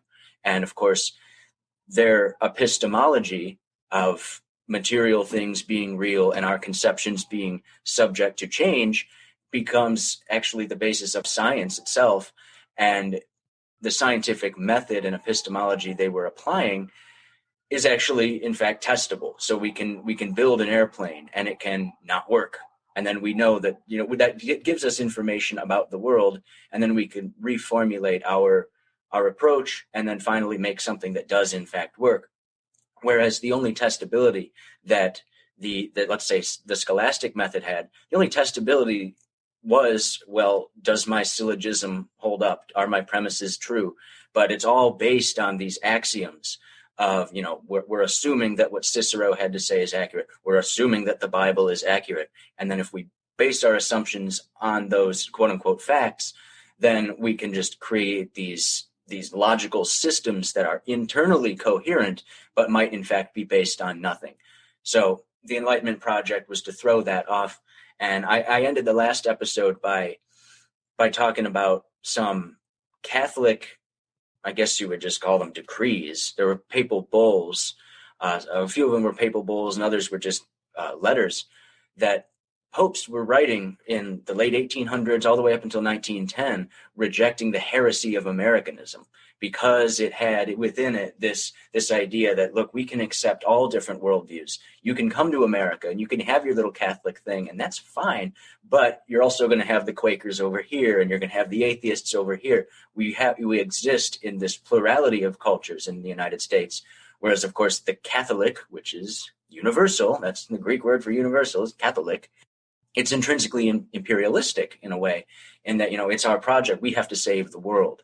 Whereas the American thing was, you can go and be saved by Jesus over there, and we'll build the airplanes over here, So all that being said, I want now to move to the next stage in the story of critical thinking. And we probably won't spend as much time on this episode of critical thinking as we just did on the Enlightenment. I mean, obviously, the Enlightenment conversation is something that there's plenty more that we could say about it. And I'm sure we will in the future. We could do a million more episodes on just that subject.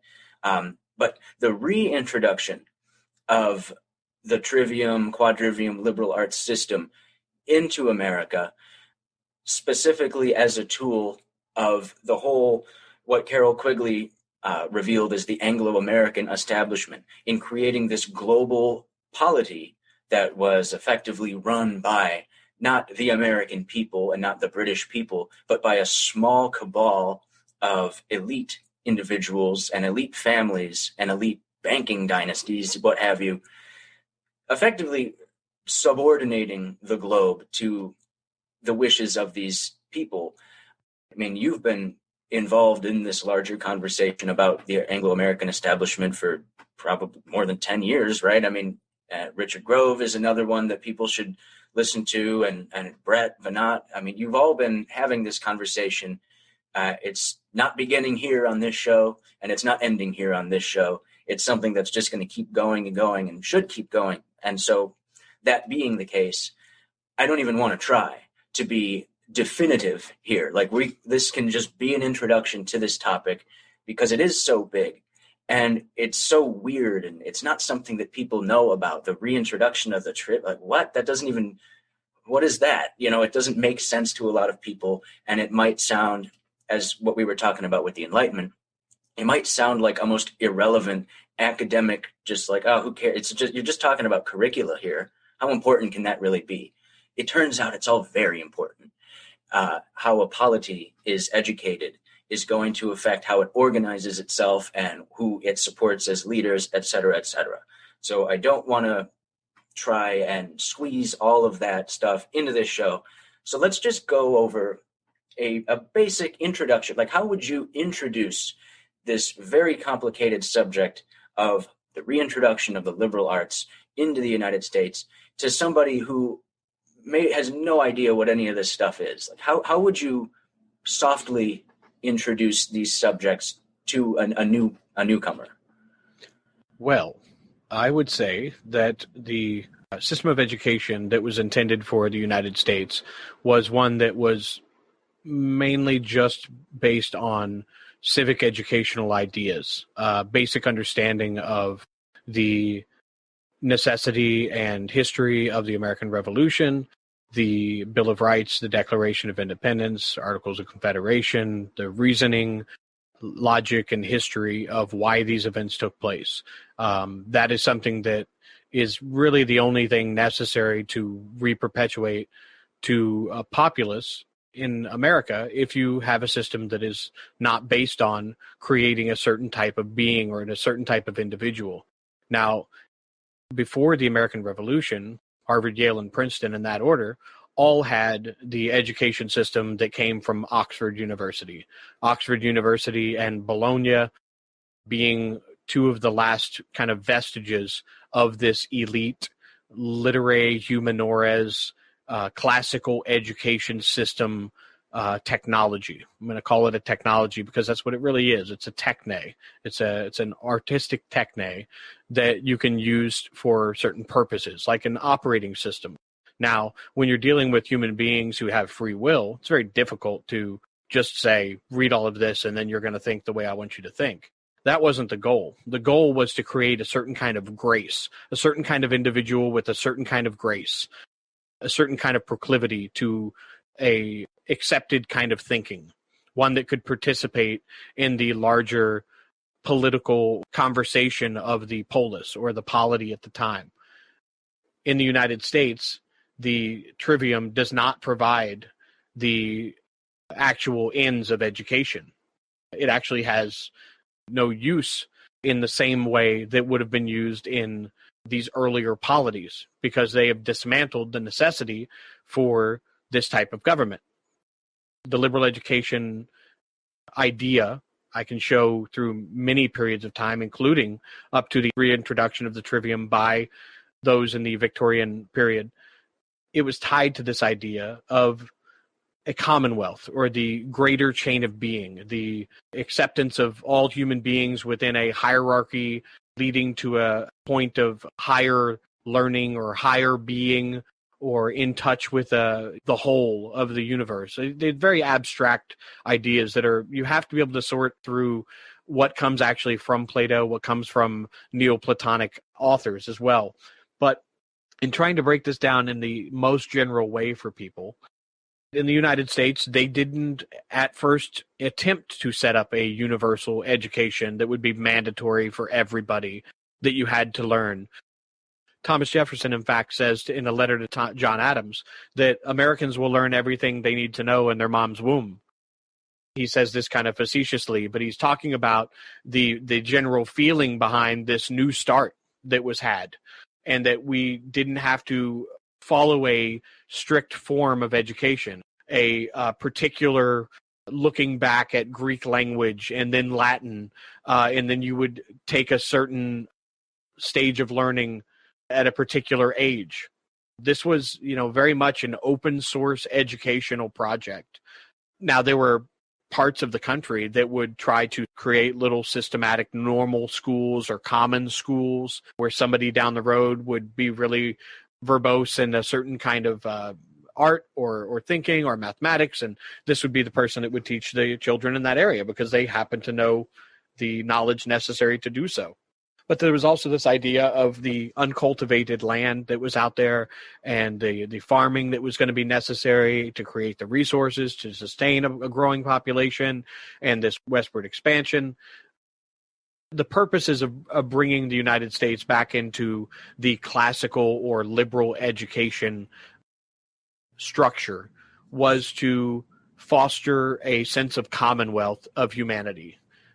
That was the real goal, was to try to bring the United States back into the world that participated in this larger tradition, still very much to this day. The bachelor's degree and the master's degree in the higher education at Oxford has been viewed as the pinnacle of higher learning. Late 1800s to the early 1900s, there was a reevaluation of the education that was being provided to the American people. People overseas were involved in this. They were trying to foster a transatlantic community that could perpetuate itself. And in doing so, they felt that classical learning or classical education could be and had been throughout history that mechanism. And individuals within these groups that were attempting these educational overthrows in the United States said that Thomas Jefferson was illogical and insensible for believing that they could do this without a unitary form of education.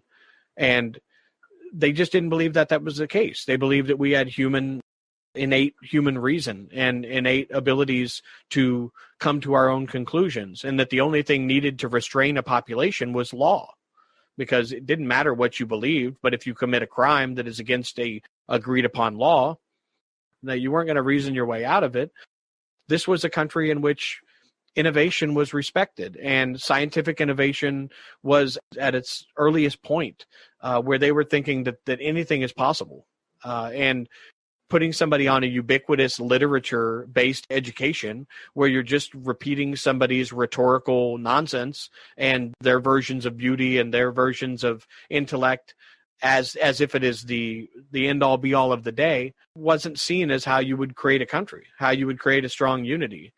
The way to do that would be in creating these decentralized notions of freedom. Right. So, there's a lot of talk, rightly, about the dumbing down of the American people, but oftentimes that is kind of conflated with this idea that the trivium or the liberal arts, let's just say, have been removed from the education of the common people.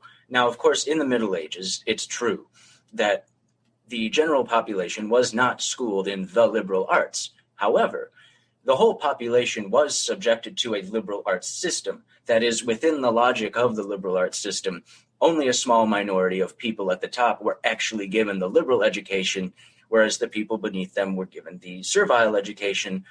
So these would be the economic class. These would be the producers. This is, of course, in Plato's Republic, where the vast majority of the people are the economic class, and they work and do whatever, and only a small crust at the very top of the society, the so-called philosopher kings, these are the ones who are given the education in the quote-unquote liberal subjects, these great highfalutin abstract things that the Enlightenment people were in general saying, well, we don't really need to deal in abstractions when we can deal in particulars right here, right now. So now, however, and being subjected to a reintroduced liberal arts system does not mean that the average person is given that, like, quote unquote liberal education that might be reserved for someone at an elite school or something. However, I think, and you could correct me on this, I think that the elite education in this country, as it's been reintroduced by way of this Anglo-American establishment, the sort of education that they're being given isn't necessarily in, like for instance, the quadrivium. Someone's going to learn about mathematics and astronomy and stuff. Like, I don't really think that an FDR is learning all that much about astronomy. What the new liberal arts structure relies upon are the elites being taught, being given that civic education that would have been the thing that the average American should have.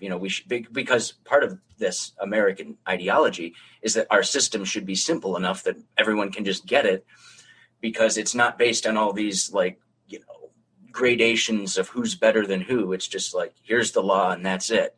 But now the average person is so disenfranchised from what's actually going on in Washington or their state government that, that's politician stuff, and we hate them. Generally speaking, Americans aren't fond of politicians. And so the people who are in the political class, they're receiving this philosophy of government, whereas the average person probably isn't. However, there's still a cultural ubiquity that is instilled in the American public as a function of the technology that we have. So whereas incumbent in the liberal system is this idea that we're all being given a literarily homogenous culture where we can all refer back to the great conversation. And as you've said in past interviews, where the goal of the liberally educated person is to speak like Cicero and to all these things, to adopt the grammar of Donatus or whoever. We can refer to, if I want to talk about some great philosophical thing, if I'm a liberally educated person, the thing to do isn't to come up with my own answer to a question. It's to quote some ancient or medieval philosopher or something, because that's a marker of my intelligence, if I can quote somebody else's answer to a new question. So the average person, however, in this country right now, they don't really have that. We all know that Americans today, anyway, don't particularly read all that much. However, what they do, and where this cultural ubiquity does come in, they can refer to movies and they can refer to TV. And that's the cultural uniformity that exists right now, where, sure, like my dad isn't going to refer to Homer, but he can refer, and he could speak to people in his generation about things they hold in common that they saw on television. They could, remember this? Remember fucking Archie Bunker? That could be a lens through which people relate. And that's just a function of technology. So of rhetoric. Of rhetoric. Yeah, of rhetoric as technology, yes. Mm-hmm. Exactly. So I don't want to get too far away from the point about how the liberal arts are reintroduced, but I just want people to understand that just because the average person isn't reading Plato and Aristotle and Thomas Hobbes, we all tend to watch the same cultural events through the same lens. We all tend to see it through the same thing, on the same medium. And maybe the internet is doing a little bit to decentralize that, and as more people kind of retreat into their own ideological spaces, which of course that could be a problem too. But equally problematic is this idea of a cultural ubiquity where there's one station and that's where we get all of the news from in a sort of objective way, when of course the idea that any source is going to be purely objective is just lunacy. But of course, a lot of people have that and entertain that illusion. But every news source says it's unbiased, so come on. But anyway, yeah, I just want to point out that even though the average American's probably not reading the quote-unquote great works, they are observing something in common. There is a cultural ubiquity that makes us all Americans, because we all remember certain things. We all share certain cultural markers. And this is something for people to rally behind. So 9/11 is a really good example where, everyone rallied behind the flag, and, then it wasn't long until people who had nothing to do with that attack were being bombed and scorched in their homes and stuff. So, unity isn't always a good thing. And the television, the radio, these things have been technologies that have unified Americans for the past 100 years. Well, radio 100 years, television about half that. But I think you get where I'm going with this. Yes. So I'll throw it back to you. We could talk a little more about this. These are forms of rhetoric. Television is itself a form of rhetoric. It's never to say that all technology is bad one way or the other. It can be used to liberate or it can be used to conquer. These new mediums have taken over print culture and print media, where you have, kind of a divide where some people get their news in little sound bites from a couple different news sources, and others read white papers on it from some of the most well-known foreign policy associations and are closer to the actual conversation. It's not a surprise to me that there are cybernetic journals named the Trivium Journal of Cybernetics and things like that, because they're, and I once coined a word during the John Taylor Gatto discussions, Trivinetics, which was a combination of cybernetics and the Trivium. Because when you realize the history of liberal education as a techne and as a systematic form of education meant to do a specific thing, and the conception of that, how that's been carried on, with a lot of nuance there, of course, you see that it's really the same thing. This is what Marshall McLuhan spent his career doing. He wrote his doctoral thesis at the University of Cambridge under I.A. Richards, the co-creator of Basic English, future Harvard Red Book collaborator, Trivium advocate, and member of the Macy Conferences on Cybernetics. And McLuhan's thesis at Cambridge was on the Trivium in the place of Thomas Nash. The ways in which this educational curricula or medium had perpetuated over time, and how one could use it as a way to have a leg up on culture and society. It's no surprise that T.H. Huxley says there is no better way towards culture than the old trivium and quadrivium of the medieval universities. The trivium can be looked at in many different ways. At its base, it is a tool simply to teach you how to read and write. That's it, in Latin, in Greek. The word trivium didn't exist, as we know, until the early to mid 700s, when Alcuin of York and one of his proteges coined the term to denote grammar, logic, and rhetoric. The grammar, logic, and rhetoric being a part of a larger system of 10 or 11 arts that were never meant to be one set ubiquity. The most important thing to point out is that at its base, the liberal education, going back to Isocrates, was an insular, aristocratic system of civic education. It was how to teach civic humanism to people in the elite classes, how you could get a king, a wealthy person in society, to be able to speak in such a way that he appeared to be representing the people. So it was a strategy of rhetorical creation. This was the purpose of the trivium. It wasn't meant for imparting, in its first form, critical thinking. What it was is a way in which you could speak for a polity. Now, so in Greece and Rome, you're dealing with a situation in which you had citizens of the polis, which were the ones that were speaking for the polis and developed this rhetorical education. And then you had slaves outside of that.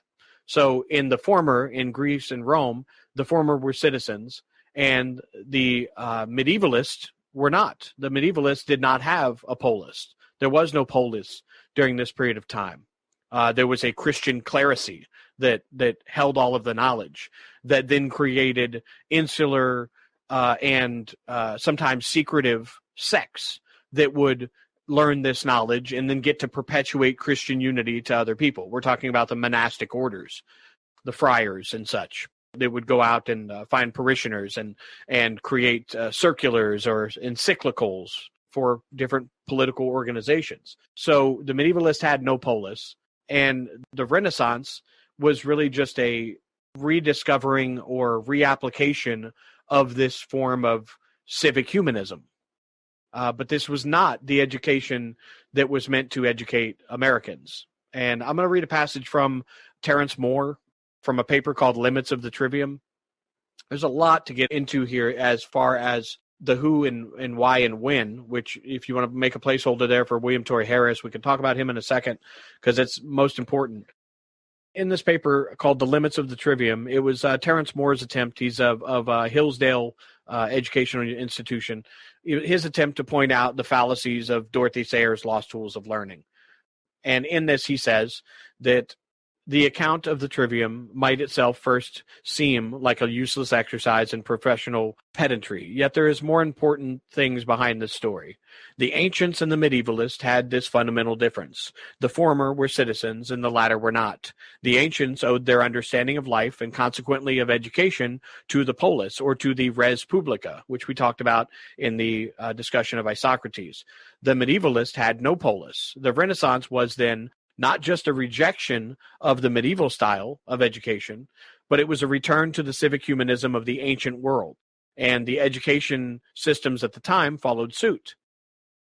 What do we not find in the trivium and the quadrivium? We don't find history, government, or economics, which had not even been invented yet, and ethics, the very disciplines that are central to the ancient and later to the Enlightenment efforts to live a good and happy life in society.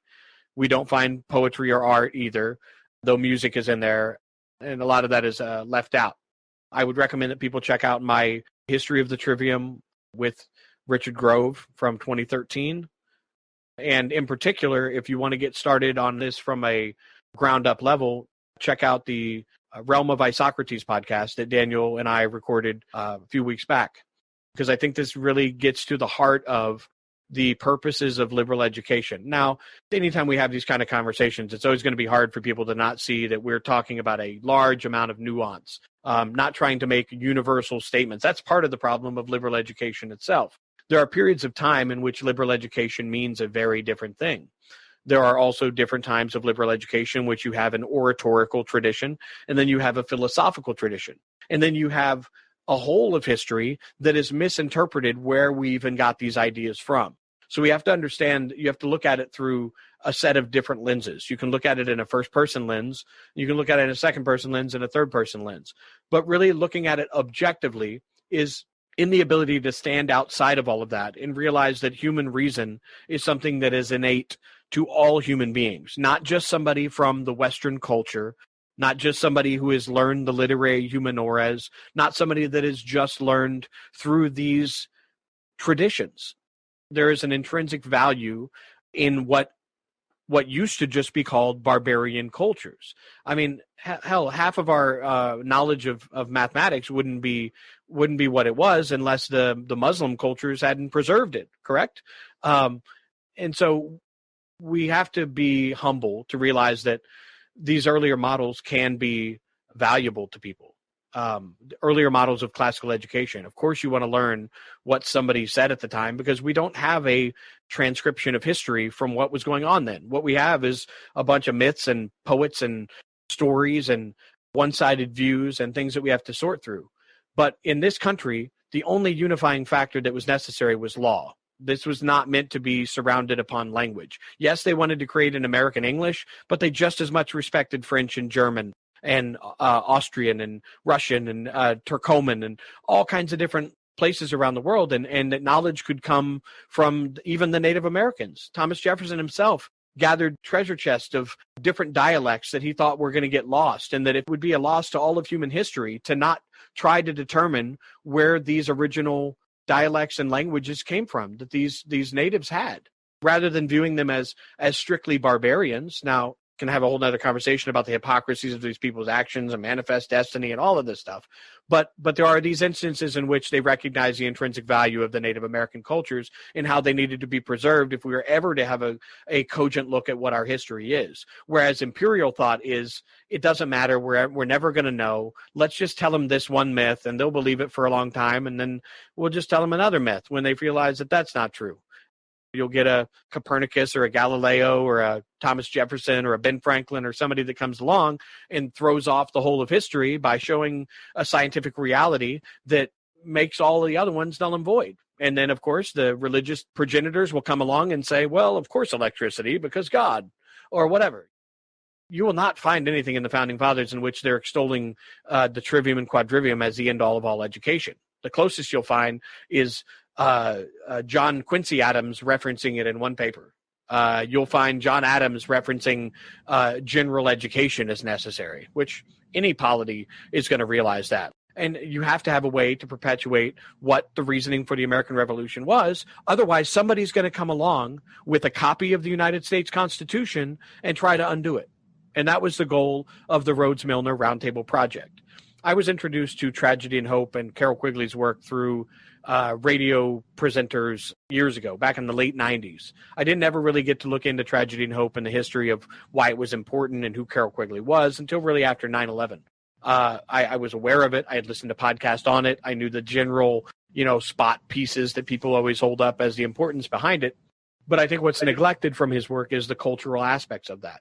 And so what I went looking for was to see if Carroll Quigley's work could be substantiated, because he's one of these authors that in a couple of his books, he doesn't extensively footnote it because he's getting a lot of this information directly from the records of the Council on Foreign Relations, Royal Institute of International Affairs, and these internationalist projects. The purpose of the reintroduction of the trivium into the United States was really an attempt to get everybody back on the same page, to bring everybody back into the idea of a commonwealth, and to restructure the purposes of a federal society. And that's why this was being done. It's not something that you can just say, we're going to reintroduce the trivium and it's going to have this effect and that's going to be the thing, because that's never what it's about. That's the medium. And the message is really this particular kind of grace, a particular kind of individual, a particular kind of gentleman. And the Rhodes Scholarships were created directly for this purpose. And I know I've talked about this on some other shows, but somebody might be hearing this new, so I'll give a little bit of a summary. Cecil Rhodes, in the late 1800s, became a Freemason. He decided that Freemasonry was not up to the challenge of securing the British polity, the notion of British Empire or British Commonwealth. And he left all of his money to the Secretary of State of England at the time to fulfill the purpose of a new secret society that would do better at what Freemasonry was not good at. The guy he left his money to, he was the Secretary of State at the time, and he says that wherever the hut of settlement landed, there closely after is the hut of the Freemasonic apparatus. His name is Lord Carnarvon. And this is the guy who was the Secretary of the Colonies at the time, and that Cecil Rhodes said he wanted to leave his last will and testament and all the money to him and to Nathan Rothschild, but originally to the Secretary of State of the Colonies. And that guy was the Grand Master of Freemasonry at the time. So it would leave no doubt that he knows what he's talking about. He's the Grand Master of the Lodge, Grand Lodge of England of Freemasonry at the time, and he's the Secretary of Colonies. And he's saying that that's what Freemasonry was for, was to secure the empire, kind of like a cybernetic feedback mechanism to create a secret culture inside of a open culture that would maintain a aristocracy, a monarchy, or an oligarchy. They don't care. The liberal education doesn't care. He didn't care. Cecil Rhodes says in his last will and testament, in this confession of faith document, which is his first attempt at the last will and testament, said he wanted to create a college underneath a guy by the name of John Robert Seeley. John Robert Seeley is one of the most well-known historians of the Victorian age. And he wrote a book called The Expansion of Empire, which was using Isocrates' notion of rhetorical creation and the attempts at solving the problems of universals to create, quote unquote, Greater Britain. Greater Britain was to be a new polity creation that people would adopt to view the expansion of the empire. The book was called The Expansion of the Empire. It's one of the most popular books that he wrote. He also wrote a book called The Life and Times of Stein. And in The Life and Times of Stein, he is discussing how Johann Fichte had used the concept of Bildung, or self-cultivation, within the liberal arts educational tradition to create compulsory education for the Prussians after the Battle of Jena in 1806. And you can imagine my surprise, because I heard all this stuff from John Taylor Gatto, but I never heard anything about John Robert Seeley. But what specifically Cecil Rhodes was doing was attempting to leave money for the creation of a college for the, quote, English-speaking idea of John Robert Seeley. And Carroll Quigley said nothing of this. So I said, man, I've got something here I got to look for. Got to see what this English-speaking idea is of John Robert Seeley. And it just so happens at the same time that I was looking into this information that we had been introduced by this other individual on the internet that contacted us out of the blue and wanted to talk about this idea of the trivium via Dorothy Sayers and this lost tools of learning, this we've had our critical thinking stolen from us. That's why Americans are stupid and we're not in line with the world and we're not as smart. This is what the idea was that Dorothy Sayers was perpetuating. And I don't want to go down the Dorothy Sayers route because we're still in the late 1800s. But she's not an honest broker either. But John Robert Seeley viewed the Americans as having achieved something that nobody else had been able to achieve, meaning that all the ancient aristocracies that I just talked about with John Adams and Thomas Jefferson and these other people, they had been able to solve something that these others had never been able to achieve, and that they could people a land so big and still have concordance or accordance to the doctrines of the country. And that was through this massive decentralization. He believed King George III was the worst king, and if he hadn't been such a bad leader, and Cecil Rhodes said the same thing, that we would have been holding Parliament in New York and London every other year. And they sought to reverse this, and they wanted to create this concept of Greater Britain and the ideas of the British Commonwealth. So they changed the name of the British Empire, rather, to the Commonwealth, and this was all at the same time that they were trying to change the educational structures. And the English-speaking idea that Cecil Rhodes wanted to leave his money to was elucidated in a passage from a book called Lectures and Essays, which was a compilation of essays and lectures that he'd given, one of which was English in schools. And what he said at the time was that they had done too far in perpetuating the language of Greece and Rome in Greek and Latin, and they wanted to move this off into a system of higher education. They wanted to make it to where if you advance past the age of 14, that is when you would learn Latin and Greek. They would teach English to the people instead of Latin and Greek, and to their own within society. If they continued to perpetuate Ovid, then everybody would forget about William Shakespeare and more contemporary English representatives of culture. So it was a cultural creation project. They believed that they needed to create an English trivium and use that as a model in which to manage polities around the world. They were very much looking back at the Greek Commonwealth and the problems of Isocrates and the funeral oration of Pericles as models for creating a new type of union. During ancient Greece, there were all these different kinds of unions like the Delian League and others, and they were using this kind of model to create a Union of South Africa, in which they would use propaganda, a common literature, through the creation of think tanks like the Royal Institute of International Affairs and the Roundtable Journal of Commonwealth Affairs in particular. They wanted to use this and Seeley's idea as a way to perpetuate a new culture. Cecil Rhodes' guy dies before he can get this done. He wanted to have a school set up. They could make the trivium the basis of all of their secret society, because he said he wanted to base it on the Jesuits. Now, the Jesuits' education system, it's called the Ratio Studiorum. That is what I just told you the Americans threw off, because they said they had no unitary Ratio Studiorum. And you look at what the Ratio Unitary Studiorum is, that is Loyola's attempt at appropriating Erasmus's education from the Renaissance to the Jesuits. And it's based on the Trivium and the Quadrivium, just as the Studium Generale that led the medieval universities was based on as well. And so when Cecil Rhodes very consciously says, I want to create a secret society based on the Jesuits, based on the idea and organizational structure of the Jesuits, he's saying, okay, they've got an organizational structure of a bunch of orders and cardinals that go out and do the things they do. I want to imitate that. And then they use this education system of the Ratio Studiorum, which is a unitary education where it's collectivism, where individualism is not to be tolerated. And you learn along this line of the Trivium and the Quadrivium and this appropriation of civic humanism to the Roman Catholic polity. He wanted to copy that idea, create an education system, and create a system of cardinals that would go out and do the things for him, that would get this done, that would achieve it. One of the main people that followed this idea and became a member of the Rhodes Roundtable Group was Alfred Zimmermann. He was a medievalist and a classicist who was perpetuating the ideas of the Greek Commonwealth. He wrote one of the Bibles for the Roundtable movement called the Greek Commonwealth. And this was all based on looking at the problems of unity in ancient Greece. And one of their heroes at the time is Edward Gibbon, who was a historian and philosopher. He wrote The Decline and History of the Roman Empire, which was one of Cecil Rhodes' favorite books, by the way. What Gibbon determined why Rome ultimately falls is because a decline in civic humanism. This liberal education that creates civic humanism, an insular kind of polity that can extend all the way out to everybody. Depending on the type of polity that you have a different adherence to it.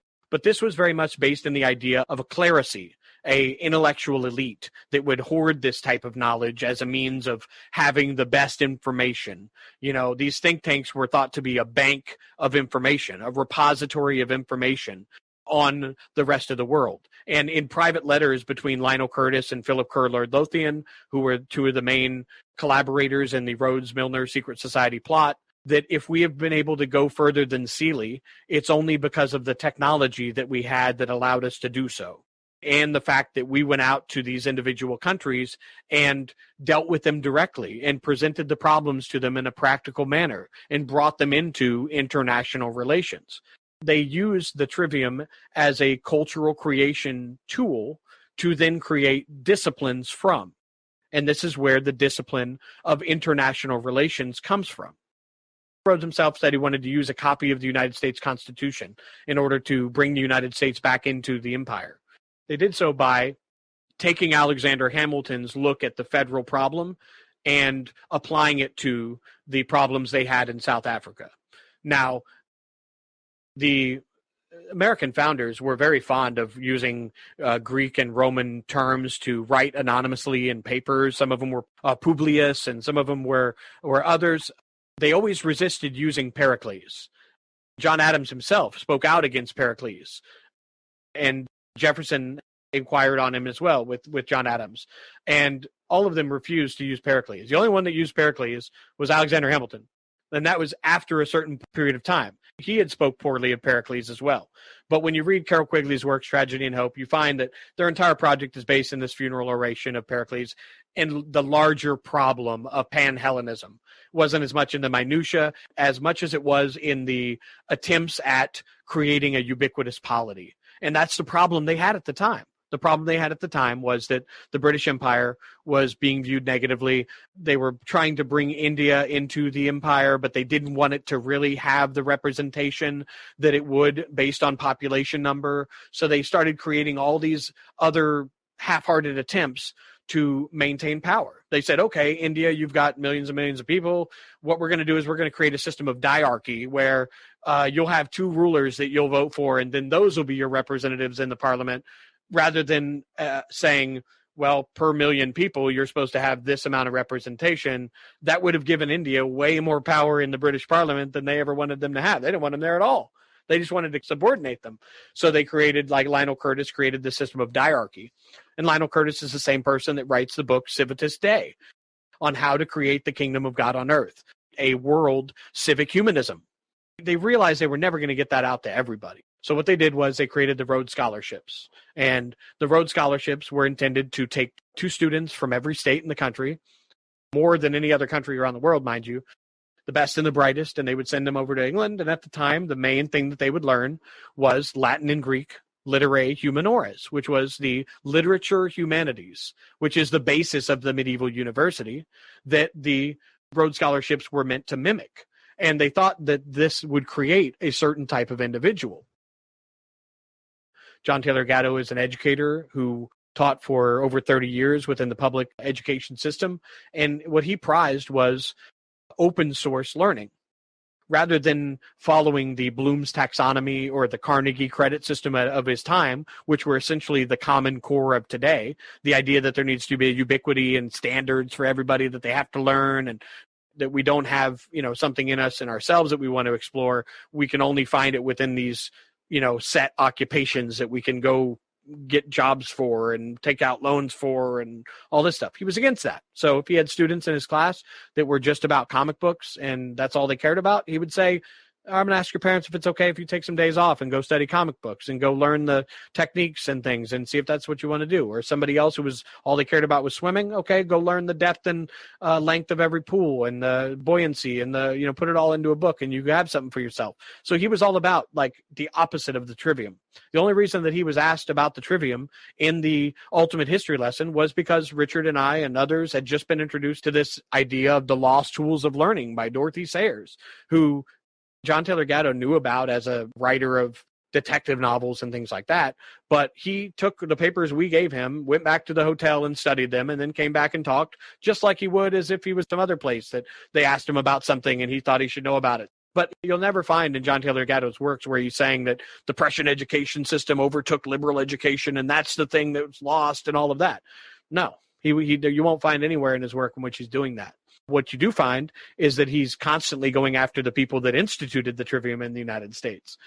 And he talks about this ominous continuity, which is the trivium. And I discussed this with him in many emails back and forth, in which I distilled the characteristics of the Oxford gentleman from the introduction of the Rhodes Scholarships into the United States by a guy by the name of William Torrey Harris. He was the first commissioner of education. But before that, he was the founder of the St. Louis Philosophical Society, which imported the first translation of the first grammar of the Western world into the United States, of Dionysius Thrace. He was also somebody who believed 99% of people were automatons, perfectly happy to carry on with whatever it is they were taught and never stepping outside of that, and that there was only really a 1% that would ever rise and seek power or seek some kind of preeminence. But it wasn't that simple. He believed there was a process in which this education needed to be imparted to people. The trivium was never missing from American education. We had grammar, logic, and rhetoric in the stages of learning. In grammar school, intermediate school, and finishing school or high school. This is the trivium. And John Taylor Gatto's main argument against compulsory education that I think is consistent with not only my private conversations, but his public works, is that the artificial extension of childhood is the problem. You know, there is no hidden Western cultural device. We all have an innate ability to work within our surroundings. We're a part of this creation. And this is what education seeks to obscure, that we are all a part of this process of creation and regeneration. And they don't want everybody to know that because it would lead to, well, he thinks it would lead to a kind of destructive anarchy or destructive agnosticism. And so we need this public system that presents itself as authority, where only like the 1% are going to realize the open secret of the universe, is what he called it, the open secret of the universe. And he's referring to a poem about the beautiful snake and the lily by Goethe. One of the people that John Taylor Gatto talks about in both Dumbing Us Down, Weapons of Mass Instruction, and The Underground History of American Education is William Torrey Harris. He created the first philosophical journal that ever existed in the United States, which he created with a Prussian soldier, one of the groups that was most responsible for importing Hegel's works as well as Fichte's works into the United States. I don't want to go into all of that here today, so I just recommend that people check out my paper, William Torrey Harris, Mass Schooling and the Open Secret of the Universe, and this will give you the entire background on what I believe is the secret of Freemasonry, quote unquote, but it's also the secret of public education, and that is the speculative nature of all of it. It's a obscuring of what should be inherent knowledge to all of us because it is our, quote, birthright, as Gatto said. Between the 1890s and like 1910, there was a Second American Revolution and we lost, and it was by a force of organizational knowledge that the British were able to accomplish this. And the organizational knowledge that they used to accomplish this was all of this stuff. William Torrey Harris becomes the first commissioner of education. He introduces a paper called Oxford University and the Rhodes Scholarships, and in which he says that Oxford University is the last vestige of medieval education. He says also that the American people, as well as the American elite, the ambassadors and those that are appointed to the State Department and such, are woefully uneducated, and that they are basically yahoos that don't know anything about the world. We don't know anything about the tradition, because that was by design. We got rid of all that stuff. We said it wasn't the end-all be-all of civilization. Yeah, we'll look into it, but we got our own ideas with practical reality going on here. He wrote this paper that gets given as a speech, and he says that Oxford is the last vestige of the trivium, that the literature humaniores education of the Rhodes Scholarships, which was the main primary course that people were to take. It was very different than colleges in the United States in that you would go there and be underneath a preceptor. You would have kind of a monitorial education over top of you the whole time. You lived in the dorm. Your teachers lived nearby. You lived with the other students. You had your adjunct helper. And you went to like people like A.G.P. Taylor, who was a classicist, who was the person administrating the Rhodes Scholarships at the time. From this, I distilled the characteristics of the Oxford gentleman. what is to be produced by liberal education. And this is true today. This is true in his time, and this is true in Isocrates' time. And the characteristics of the Oxford gentleman would not exist in this form without John Taylor Gatto, because when I was discussing with him on the history of the Trivium, both in person when Richard and Lisa and I would go to New York City to help him after his multiple strokes, he would say to me, Kevin, who's responsible for the resurgence of the Trivium? What's Dorothy Sayers up to? What did Thomas Jefferson have to say about that? Because I had all these conversations with him. I would show him the artifacts of Thomas Jefferson rejecting the Trivium at William and Mary, and show him Thomas Paine's rejection of the semantic universal argument. And he was so ecstatic by this that he said, this is John's genius, because the way he taught people was to get them to see their own innate abilities. And rather than say to me, like, send me that paper and I'll put this thing together, what he said to me was, hey, I got some friends that'll pay you, and I can, if you'll distill these things into a list for me, I'll contact these guys and, we'll get it published. And because he found it that valuable. I paraphrased very little of this. This comes from William Torrey Harris's own words. And he says, the characteristics of an Oxford gentleman are as follows. A gentleman is a product. He is made through a process of character modification. He's somebody that is made, producing a certain kind of knower, a product. A gentleman acquires a self-possession and self-respect, which commands the respect of his fellows. A gentleman possesses an inherited refinement and a common stock of literature. A gentleman has inimitable charm and assumes nothing for himself. A gentleman represses the vulgar desire to attract attention to himself. A gentleman has a sense of honor that never permits himself to think of his own rank or station. A gentleman, quote, suppresses all manifestations of the pride of aristocracy. A gentleman never mentions his titles or the influences of his family or his wealth or his literary productions or any of his services, of his ration, or of his fellow man. A gentleman avoids, quote, ostentation in his clothing, in his belongings, and in his manner toward people not wealthy. A gentleman is trained to have a proper sense of control and self-control. A gentleman can hold his tongue under severe restraint and without appearance of restraint. A gentleman cannot be pushed off his feet by an attack directed upon the weaknesses of his personality. A gentleman possesses good form and a timeless code of etiquette, which gives precedence in a certain fixed order to the members of nobility, to the dignitaries of the national church, and to the elected and appointed representatives of the English commonalty, settling in advance the rank due in each order and all ceremonials. A gentleman recognizes his fixed rank and position as a courtesy when addressing letters, allusions in speech, or in written communication. It is good English form to observe the code of limitations on each of the classes of people, the nobleman or other gentleman, the tradesman, the servant, or the common laborer, so they will display proper manners and etiquette toward their superiors. The most refined gentleman will not himself make a personal matter of the neglect of courtesy, but the class to which he belongs or moves will take care of this matter on his behalf. A gentleman acts in the interest and rhetoric of a common humanity. That is the key. For those of you that listened to our last podcast, a gentleman acts in the interest and rhetoric of a common humanity and a service to fellow man. A gentleman possesses an imperturbable self-respect, which entrenches itself on a humane basis that not only easily captivates all classes of British citizens, but makes an easy conquest of a citizen of any other nationality in the world. A gentleman is, quote, the simplest of all men, but it is a simplicity with the wisdom of a serpent coiled up within it and thoroughly under control.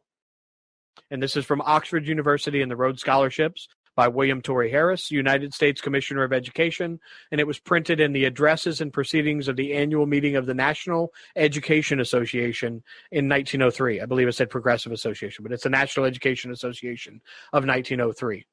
And this perfectly lays out what the purposes of a liberal education were to be. And it is directly in line with the artificial attempts at unity, or the whatever works kind of mentality, in creating a educated type of being, a person for the meritocracy. And it goes on to say a lot more in this, and I've got a follow-up chapter which shows how cohorts of Rhodes and Lionel Curtis and others said that the Rhodes scholarships were set up along lines laid down directly by Oxford when they set out to create the colonies themselves. And I've already shown and can illustrate in triplicate that Harvard, Yale, and Princeton were all based on this classical model of the trivium and the quadrivium and the later attempts to bring that in. Whether that be through the General Education in a Free Society, which was called the Harvard Red Book of I.A. Richards, and the philosophical attempts at creating a universal language of basic English, which was created by C.K. Ogden and I.A. Richards, and was being perpetuated by the Rhodes-Milner Roundtable Group, where they wanted to create a 850-word language structure called Basic English, okay, Windows 95 for the rest of the world. A ubiquitous basic structure that could open up China to commerce, or that could be the basis for the basic language in Star Wars. Go look it up.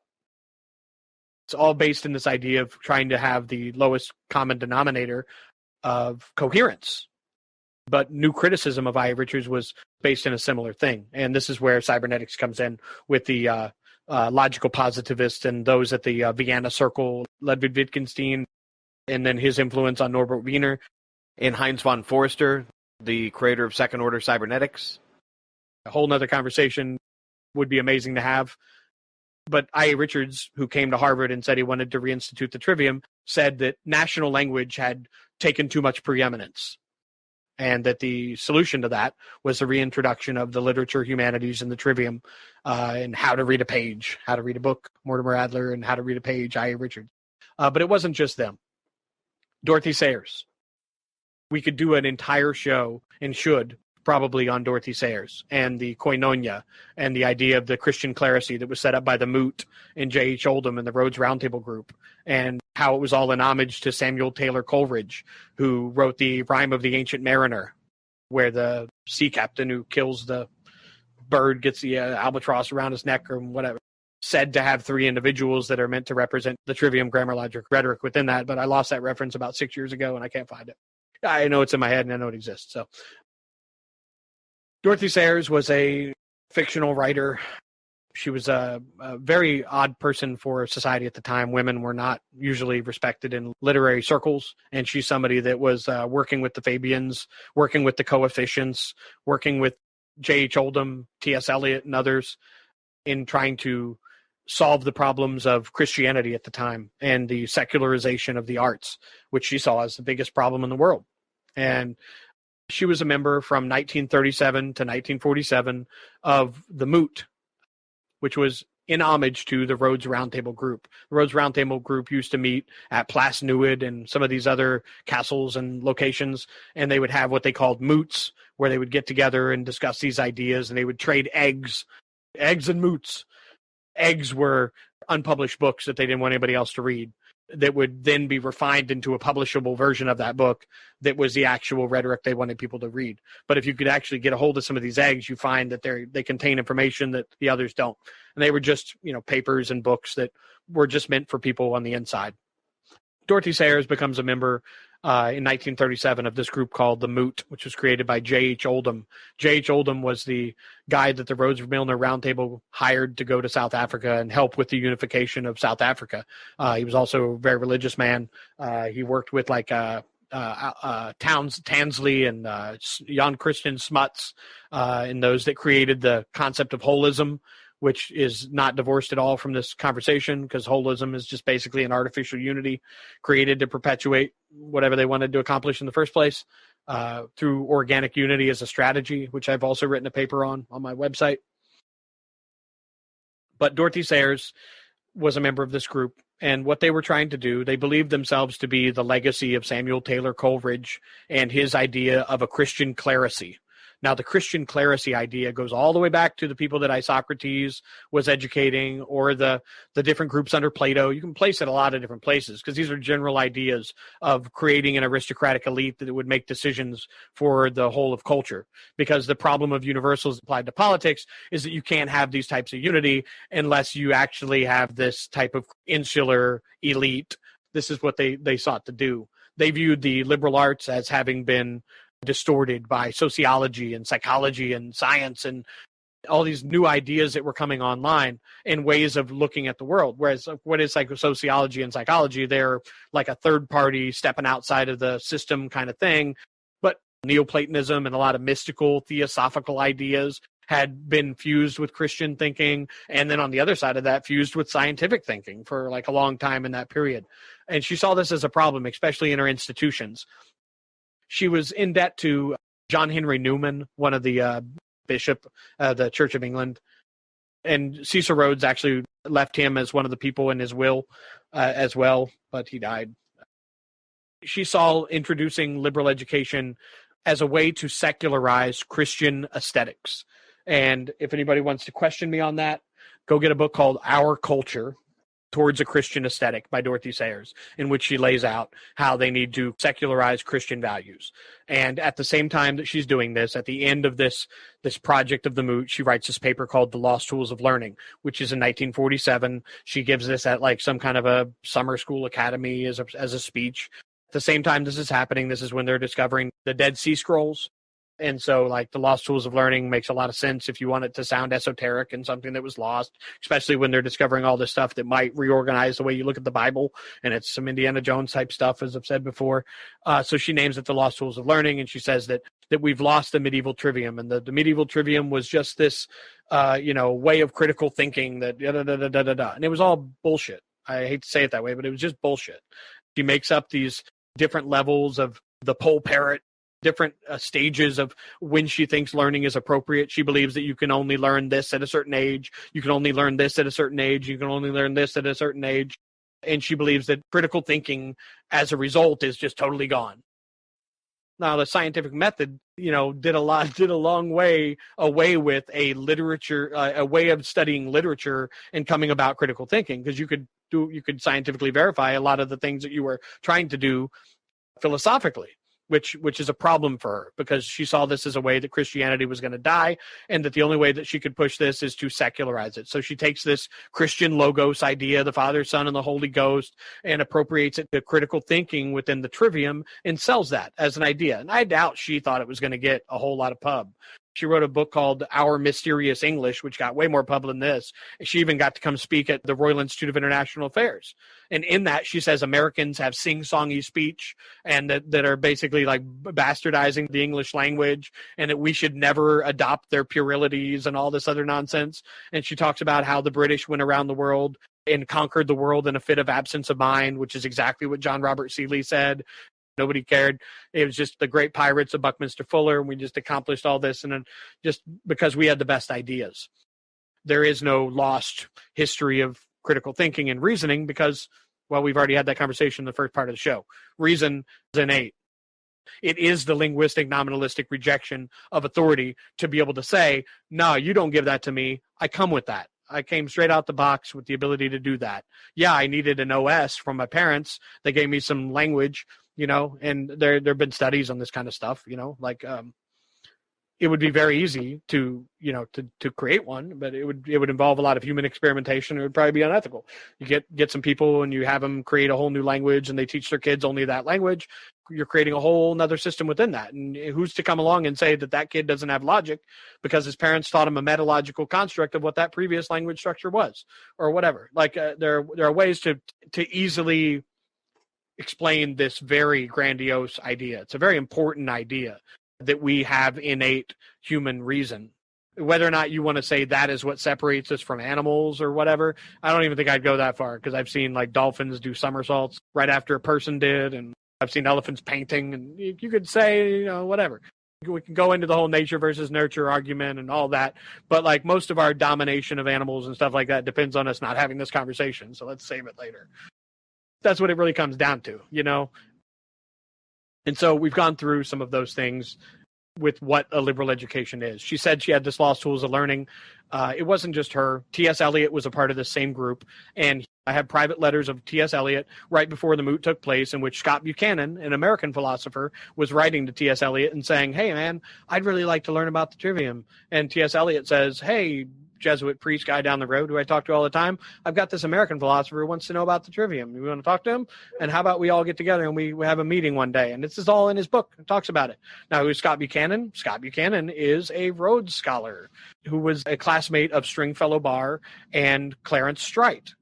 And for those of you just coming to this information, the summary of that is one of the main purposes of Tragedy and Hope and why it's important to somebody like me is that there was this group of people that were trying to create a world government using the Atlantic Union, which was created by a Freemason, and then creating a subset within that called the Union Now Project. And that was being created by Clarence Strite, Scott Buchanan, Stringfellow Barr, Mortimer Adler played a role in this same group with the World Constitution movement. It was all part of the Students for a Democratic Society. This is what Carroll Quigley said was one of their main plots. The Rhodes group wanted to create a three-part world, a balance of power system based on the kind of philosophies of people like Ludwig de Hio and the unification of Prussia, because it was all based on Prussia. That's why John was hinting at a lot of the importance of the Prussian education, because it not only impacts Prussian education, but it impacts Freemasonry and other things when we start getting into Johann Fichte and the letters to Constant and how the education system of Prussia at the time mimicked what they were trying to do to buttress nation states with Freemasonry as an insular culture. And now people are just like having their mind like fall apart because they don't know what I'm talking about. But I have to get it out because we're going to talk about it later and people need to see how important this is. And furthermore, I need to get it out of my head. Like, be honest with you. Dorothy Sayers was a member of this MOOT, which was a Rhodes Milner Roundtable project with Carroll Quigley's Source for Tragedy and Hope. Okay. Carroll Quigley's Source for Tragedy and Hope, Alfred Zimmerman, who wrote the previously mentioned Greek Commonwealth. And he also wrote a book called The Third British Empire, which was an expansion of J.R. Seeley's expansion of empire argument. We come with the instructions to be able to achieve critical thinking.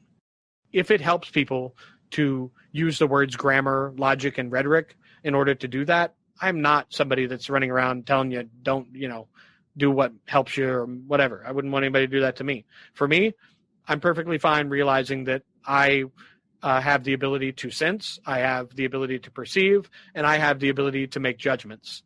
And I am perfectly fine living in a country that doesn't make having a standard critical thinking mantra their organizing principle. And that's what this was about. Thomas Jefferson said, I care not what anybody else thinks as long as reason is around to combat it. As long as I'm able to use my reasoning powers to try to convince you otherwise, then I don't care what you believe.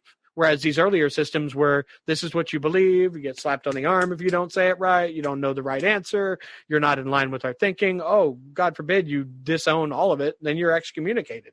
You're kicked out of the Mayflower colony. You're kicked out of the Roman Catholic Church. You're kicked out of the Jesuits. You're not a part of us anymore. You're not a part of our organization. Whereas this was a system in which the founding fathers understood cybernetics sometimes better than some of those that discuss it today, because they understood that rather than creating that ubiquitous feedback mechanism that would rescind man's humanity to a point of entropy where value judgments are no longer necessary because it's all based on this authoritative education, they set up a decentralized system.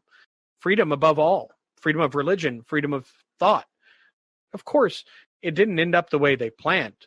Nobody's saying that like some originalist conception here. This isn't some like, yay, they did it all and here we are. No, their system got overthrown by a intellectual elite that has been managing the real conversations of international relations and politics for our elected leaders. Our elected leaders are getting bad information from people that have goals and have very specific economic and religious and political aspirations for the world in order to create a world polity.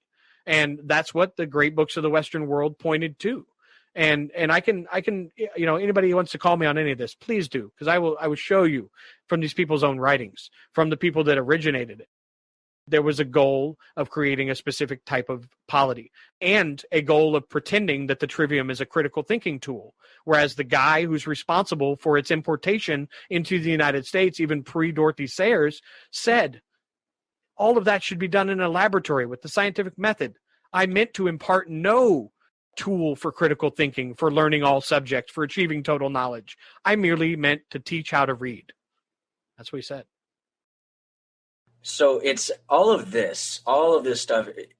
You're giving me the impression that despite the fact that the liberal arts, and particularly the trivium, has been presented as this tool for critical thinking, in fact, insofar as it's a tool of actually creating a culture, it seems to be more of something that puts blinders on your innate sense of critical thinking, because it imposes on the quote unquote educated person this idea of what an education is. It means you've followed this curriculum. It means you've read these authors. And it means that you're thinking about the world within this prescriptive frame that's been provided over generations and generations of so-called experts. It's been given to you. This is your cultural heritage. And so all world problems, all material problems, all abstract problems are going to have to be, quote unquote, solved, or at least viewed through this educated liberal lens that's been provided by these generations of learned folks. So in effect, what that is you're ensuring that people are able, like the scholastics, to think tremendously logically within a frame, within an artificially imposed frame. And that frame itself, it's not just something that exists in a university. That frame is, in fact, that which holds the society together. It's the axiomatic foundation of a unified polity. And that is what the liberal system seeks to uphold, whereas the American rejection would be an opening up of potential and saying, well, there are innumerable systems of logic or of culture that we might adopt, and so we might as well let them all flourish and kind of, let the best one win out, or perhaps even new syntheses of systems will arise. But, I've always had a kind of infatuation with the idea of religious syncretism and pointing out, similarities across religious structures around the world and through history, because I think something that's intrinsically liberatory is when you can take different systems which are presented, if you're an evangelical Christian or something, like that has to be the only religion that's true, and all the other ones are separate, and you wouldn't want to mingle them together because that would corrupt your pure, true, quote unquote, Christian ideal. But me, I'm like, you know what?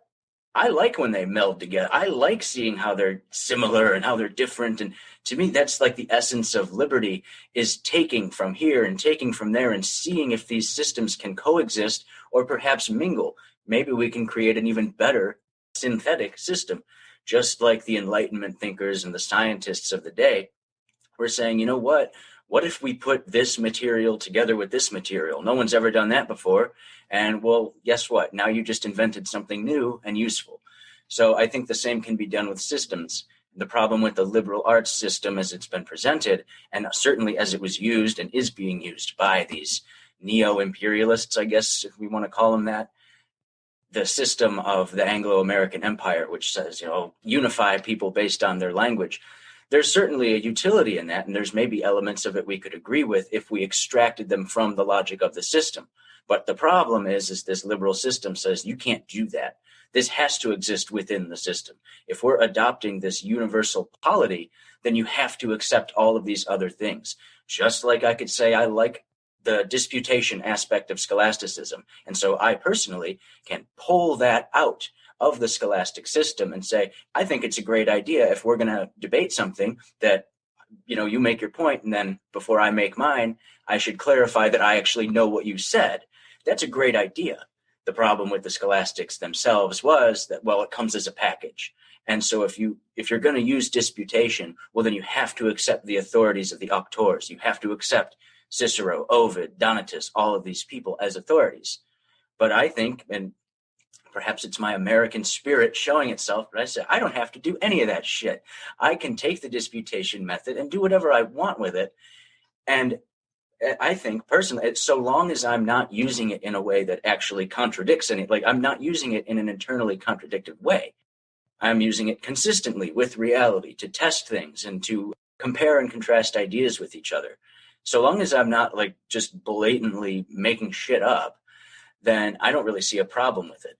And maybe this is part of the reason why people do use it as a metaphor, although they don't always say it's a metaphor, but like the whole trivium, grammar, logic, rhetoric thing, it's used as a metaphor, like, well, the grammar's the input and the logic's the processing and rhetoric's the output. Fine, I get that. And it's a decent metaphor. But the problem is what they're doing when you use it as that metaphor is you're doing what I'm doing with the scholastic thing, is you're extracting a meaning, you're rereading a new meaning into this thing and then pulling it out of the system that it came from. The problem is when people do that, often they don't see the system they're pulling it from, and they don't know that they're dragging all of this baggage along with it, with their metaphorical abstraction. That's my only issue with it. Like you said, if you want to use grammar, logic, and rhetoric as benchmarks to represent certain aspects of critical thinking, rock and roll. Why not? Sure, let's understand our language and let's be logical and let's learn to speak and, be clear and whatnot. Let's communicate effectively. But unfortunately, they have actively employed this liberal system in order to make sure that that frame of culture remains intact in order to preserve a quasi-global polity. I think you're hitting on the most important part of it. It insinuates itself as authority when itself is really just a aesthetic of authority. I don't know if you've ever heard of the book Turn on Washington spies, the George Washington spy ring, on how they were able to anticipate troop movements and things like that, how they were using spies up north through New York and through some of the different saloons and things like that in order to get messages back to the different generals during the American Revolution. But there's an important scene in this in which the main character, Abraham, has gotten caught showing disloyalty to the crown. And the local head of the army for the British Army there is living in his house, quartered in his house. And he's trying to think of how I'm going to punish this kid because he's friends with the father, who's the magistrate there. And the magistrate starts saying, how you could trace the book of fate, and starts saying this big long thing, right?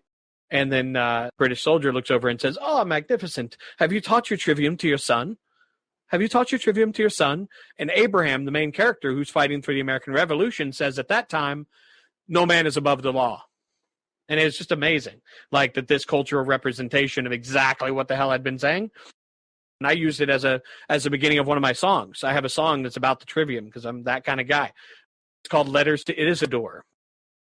The magistrate was trying to win over the British loyalist soldier by showing how he had this verbose remembrance of this rhetorical thing that made him sound intelligent. And all Abraham, the son who was fighting for the American Revolution, cared about was no man is above the law. He interrupted it all. Trivium doesn't matter. Throw that shit out of here. We don't need it. It just perfectly shows exactly what my entire argument was from so many years before that. How the trivium was this aesthetic cultural tool used to create a certain kind of individual where you could rhetorically speak for the people. You could have this eloquent design in that kind of a thing. And it was form over function. Whereas Abraham was concerned with function and the magistrate and the other guy were concerned with the style and the oratory behind it because he didn't care about that. And what they ultimately determined was that Abraham's punishment would be that he would write an apology publicly and it would get published and then he would get pardoned for that one occurrence if it never happened again. But it was really, really great. I may share, if you want to share that track with this episode, you can do that. I have the lyrics here as well. People are going to, be interested in that kind of a thing. But it's all about the history of the trivium. Getting to that shows the point of this research and what the inherent value of the individual and intrinsic value of one's own reasoning process means to the world and to our society and to any kind of future we want to build going forward.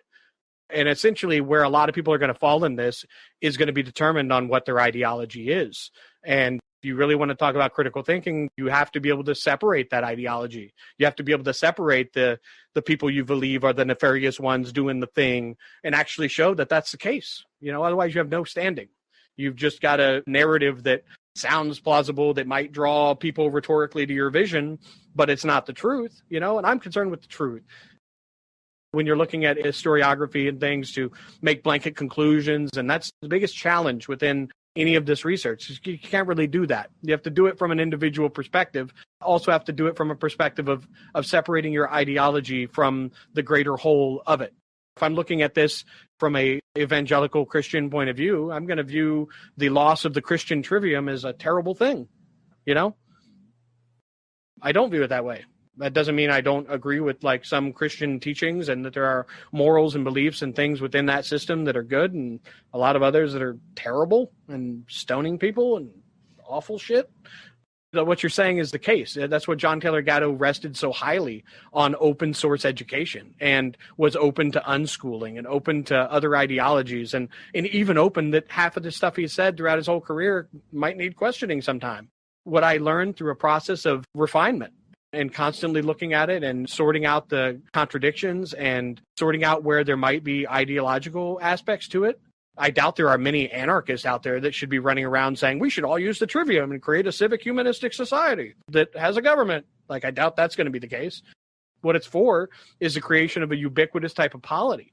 And if you want to find the truth about things, we use the scientific method for a lot of that. And then we speculate about a lot of stuff that we're never going to know the answer to because we don't know the supreme name giver. So if you believe in a supreme name giver that came down and gave all names to things and the word of God is the logos, that's going to be where you rest it. That's going to be where you go, you know, and that's okay because we live in a free country where you can do that and it still doesn't change anything, doesn't change the governmental structure, doesn't change anything for me. Thomas Paine thought that no great books were necessary. The only language that was necessary was the language of common sense. He literally thought that should be the grammar of future stuff. And that's where we are. There's a lot more we can discuss with regard to the introduction of the trivium. Dorothy Sayers is not your friend. The person that introduced Dorothy Sayers' work into the United States was CIA officer by the name of William F. Buckley, who wrote the foreword to Climbing Parnassus. His whole goal was the reintroduction of Latin as the main thing for colleges, and that we had lost our great culture and we need to climb back up Parnassus and recover the great culture. He was the CIA protege of E. Howard Hunt, the guy who says that he killed Kennedy or helped kill Kennedy. So he was also a bonesman. Yeah, and a Skull and Bonesman, yes. And also, he's the founder of the National Review magazine, which still exists today as like a political powerhouse. And it was in the National Review in like 1954 or 56 that he published The Lost Tools of Learning. To look at that date. But this one individual in the United States becomes so enamored by it that he created a bunch of classical Christian schools around it. Now our homeschooling people, some of them who praise John Taylor Gatto, are using a fallacious theory of education to buttress their classical academy that came through a CIA officer who was a protege of a guy who killed Kennedy, or says he did. At the very least, he was a part of Watergate. Yeah, at the very least, he was a part of Watergate. He admitted to be a Watergate burglar. He said at the end of his life that he was one of the people on the team that assassinated Kennedy. So I don't know why somebody would say that at the end of their life unless they actually did it. And it seems like you're not going to get anything out of it, you're dying. So, but that's not necessarily relevant. I'm not saying that, there's a lot, we could have an whole other conversation about William F. Buckley and his ideology. He was a brat, he loved British culture, and he was an American who sounded like he was British. Like every time he went on a talk show, just had this like real highfalutin kind of attitude about him, that he believed that the Oxford gentleman was the zenith of society, that kind of a thing. But it was because of something he published that it then spread all over the country. Classical Christian educations, that's where it spread through. And Dorothy Sayers' other works were spread in the United States by another organization, which ties into the trivium, called the English-Speaking Union. Now, the English-Speaking Union was founded by Evelyn Wrench. Wrench was a acolyte of Cecil Rhodes and Alfred Milner and Lionel Curtis. He loved these guys. He's like a kind of an outsider guy who wanted to be involved, and then they let him in. And so he created this thing called the English-Speaking Union. And it wouldn't be called that if not for Rhodes' English-speaking idea that he picked up from John Robert Seeley and used in his last will and testament, the English-speaking Union. And that's why Winston Churchill wrote those books on it, the English-speaking peoples. It's all based on this same idea going back to John Robert Seeley and the English trivium. And the ideas of basic English and all of these things subsequent to that are all part of that same project, backed by the same people. Now that we've discussed what the trivium actually was as a tool of actually creating a homogeneous polity in order to serve the interests of gigantic empires, rather than being what it's presented to be often as now, as a sort of method for thinking critically, let's talk about actual methods for thinking critically, because that's really what this is all about. We want to be productive here. We don't just want to point to problems. Let's figure out some solutions. So, as with the conversation we just had concerning the influence and the importance of the liberal arts throughout history, this conversation about how to think critically is going to be an ongoing one. We're definitely not going to exhaust it today, and I know this episode's already running very, very long. So I just want to spend a little bit of time discussing with Kevin here how he personally approaches research and critical thought. So I've just got a list of questions here. We might not even get to all of them, but I just want to begin the conversation on how critical thinking is done and how normal people like us can actually do like scholarly academic level research without having to go into debt and getting a history degree and all these sorts of things that essentially bar normal people, regular people, from digging into the history and philosophy, for that matter, of the past on their own. I'm not a big fan of democracy in a lot of senses, but here's something that I would like to democratize, is the ability for people to actually do professional level research. Even if that's not what you're interested in, even if you don't particularly want to study history, this will at least give you the tools to examine the news when it crosses your eye or enters your head via headphones or whatever. How can we think critically? How can we analyze different statements that we hear, fact check on our own without having to rely on quote unquote professional fact checkers? We should be able to do these things on our own. So all that being said, I just want to open up the conversation and talk a little bit about how critical thinking is done. So first of all, Kevin, I've never asked you this before, and I don't know if I've ever heard you mention this, but are you a college man? Did you ever go to a fancy university? I did not go to a fancy university. I would be probably a junior in college if I decided to go back. But I didn't find that it was an economic decision that was worth taking.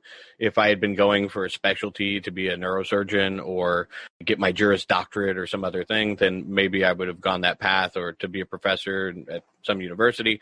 But I didn't find that I had a specific path that I wanted to spend $80,000 or $90,000 on.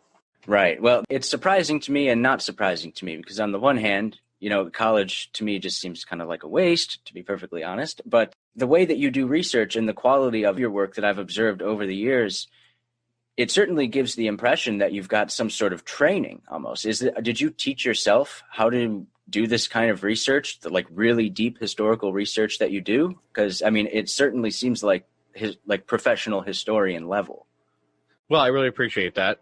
I've always been interested in history ever since I was a kid. I grew up in the suburbs of Washington, D.C. I'm more self-taught as far as learning how to research. I grew up in an environment that always fostered learning. My parents were very interested in politics and the ways of the world and the way things work. My dad was always very interested in computers. So at a very young age, as young as 8 years old, I was, building computers and learning about what would soon become the internet with bulletin board systems. And so I was very interested in technology and then an outgrowth of that, how that relates to the world we live in and how these advances affect culture, but also very interested in politics because I grew up in the area that I did. My grandmother was a high school teacher. My great-grandfather was a superintendent of schools, going around reading Elwood P. Cubberley's books before I even ever heard of them. John Taylor Gatto talked about in the Ultimate History Lesson. My uncle was also an educator. So I do come from a family that is involved in education. I've always been interested in history and reading. I didn't think that society worked that way. It didn't make sense to me. It seemed like a Ponzi scheme, like to take out loans in order to barely be able to get a job in that field. And that's really what I should say. My belief in higher education was kind of enunciated by participating in it. It didn't seem like the path for me. It may be for other people. There's a lot of mythology tied to it, and if you don't go to college, you're going to make $1 million less. It's like one of the first things they tell you, right? Like when you take orientation courses, they try to get you to put on these different hats, and everybody has to take the same classes and shit. So I didn't find it valuable for my future. It is for a lot of people. I know people that have spent $80,000 on sociology and psychology degrees that are working at supermarkets and that are working in fields that are totally unrelated to what they were doing. And I've also worked in the private sector and gotten burnout working for different firms or in different industries. and didn't really find that was the path for me either. So I've always been interested in history and technology and free expression and poetry and music. Ever since I was a kid, I always had notebooks full of poems and philosophical thoughts on what I thought of the world from whatever little perspective that I had at the time. I also kind of got uprooted from the Washington, D.C. area at a formative time in my life in which I was moved to the Midwest with, at that time, a lot of small-minded thinking compared to the world that I had been introduced to. This was like before really the internet had created this kind of ubiquitous culture where you could go anywhere and see the exact same stuff and people think the same way. You could actually find a lot more particularity, which wasn't always a good thing because that could lead to a lot of like bigotry and backwards thinking and stuff like that. So I've always been interested in social dynamics and how that works. And when you're coming in as somebody that's an outsider, your freshman year to a town you've never been in, that's like smaller than the intermediate school you went to on a good day. It's a different environment. I had a strong interest in how the government worked and why, and the history of it. When you live down the road from the Manassas battlefield, or when you can go to Williamsburg or Gettysburg pretty quickly, or you can go stand at the Jefferson Memorial anytime you want, or you can go look at the Constitution anytime you want. You can go to the archives anytime you want. And I spent most of my life as a kid skateboarding. That was a big thing for me. And I think that skateboarding also played a major role in my thinking because, absent any method, it's very easy to figure out. You step on a board and you move your foot a certain way, push down and slide up your foot and then jump at the same time. And then that creates this thing called an ollie. And once you've achieved that and you try to land it, and then you can take that to other things. I credit skateboarding with helping me see the world in a different way, because when I'm driving down the road, even at the age that I'm at now, and I see a ledge on the side of the street that most people would think, oh, that's just like something to barricade flowers, in front of a building, I'm actually seeing like a pretty nice place to do a no slide or something like that. Like I'm looking at the world in a different way. That doesn't leave you. So I think that played a major role in, thinking for myself. That's one of the things about the Ultimate History Lesson with John Taylor Gatto that was very interesting to me, how he talked about how, it's these individualist sports and activities that a lot of the colleges really look for in people. And he says, here's what they told me. It was unicycling over broken terrain. Like that this guy had created all these different tricks and things for it. And that really resonated with me because I grew up skateboarding. My brother skateboarded. We got like our first board like when I was like in second grade. It opened a lot of avenues for me in my life and introduced me to a lot of really cool people. And so as I got older, I think I took some of those forms of expression, writing poetry and things, and got into audio production and making like hip hop beats and instrumental stuff like that. And started putting some of my poetry to rap, to started off just like being out in the country, discussing politics, driving around on back roads, hung a mic on the rearview mirror, hooked up to a mini disc, playing instrumentals and just like discussing the world, like having sessions and things like that. So it's a hard question for me to answer. Each one of us have a lot of different points that make up how we got to a certain place. So it's not really easy for me to pinpoint like this is how I got into history, or this is I think that we all have a unique journey in which we come to be able to think for ourselves. And I think that skateboarding for me allowed me to see the world in a way that most people don't. Just like anybody else who's got their own hobby, this applies, the things you connect with. But for me in particular, like I said, driving down the road, most people just see ledges and curbs and parking lots and things like that. And somebody with a mind for skateboarding is actually looking for, man, that'd be a good place to do, a line here where I could do a trick here and I could probably jump off that. And then I could, it's just a different way of looking at the world. And so, especially with the proximity to politics that I had, it was very easy for me to feel a part of the conversation. If you live inside that Washington, D.C., Northern Virginia, Maryland suburbs kind of bubble, it's insulated in a way that is kind of self-sustaining. A lot of the people that grow up there end up going into seats of power and kind of a revolving door, which can be a very bad thing. But I think if I hadn't grown up in that environment where like anytime any relatives came to town, that we were the tour guides for every museum in town, learning was just something that was very easy to do. Right. Well, I appreciate the connection to skateboarding because I myself was never a skateboarder, but I can really see how that translates into the kind of research that you do when you're essentially seeing what most people just see as like kind of dead objects. You begin to recognize these things as resources, really. You begin to see the world in a sort of opportunistic way where what might appear to somebody is just a sort of accidental feature of the urban setting to you actually becomes something that not only can you use it, but you can use it to your advantage. It no longer becomes an obstacle or something not to be acknowledged. It's something that you can actually use. In skateboarding, the case might be like just for your enjoyment, but still that's a positive. Whereas translating that to historical research, most books that you probably concern yourself with, to most people, like books about education from 1898, like most people like are going to walk right past that. And like, that's boring, that's irrelevant, that doesn't matter, it's useless. But because you've got that mind, you're able to say, okay, well, here's a book, and maybe 95% of it is going to be unusable, but that 5% in there might be exactly what I'm looking for when in terms of a project. So that makes a lot of sense. And I think that I'm happy you mentioned that because I think that a lot of people would benefit from thinking of the world in that way, in terms of like tools to suit your own goals, because you can really find that sort of thing anywhere.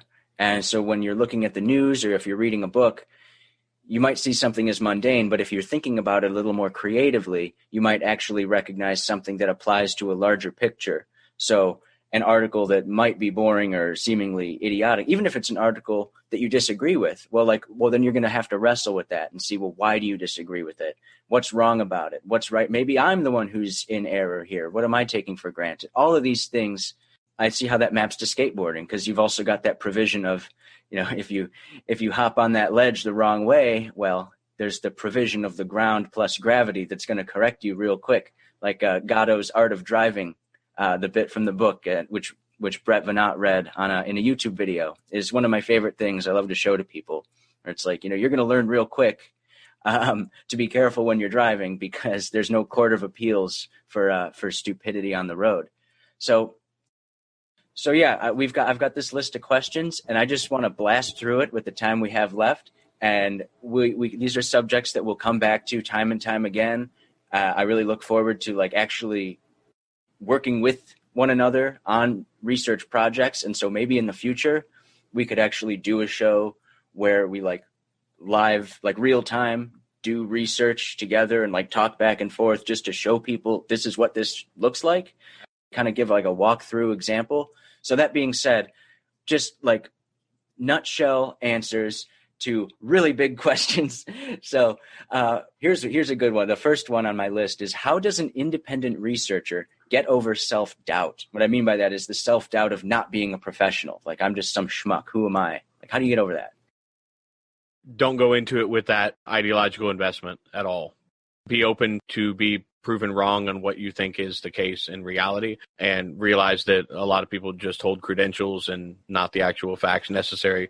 I just think that the sooner you get over those societal fallacies, the better for your confidence and for the competence of your research. Because if you're constantly looking over your shoulder thinking that, oh, well, this isn't up to par with, academic level, well, go read other academic level stuff and see what is it that makes that up to par. What are those standards that people look for?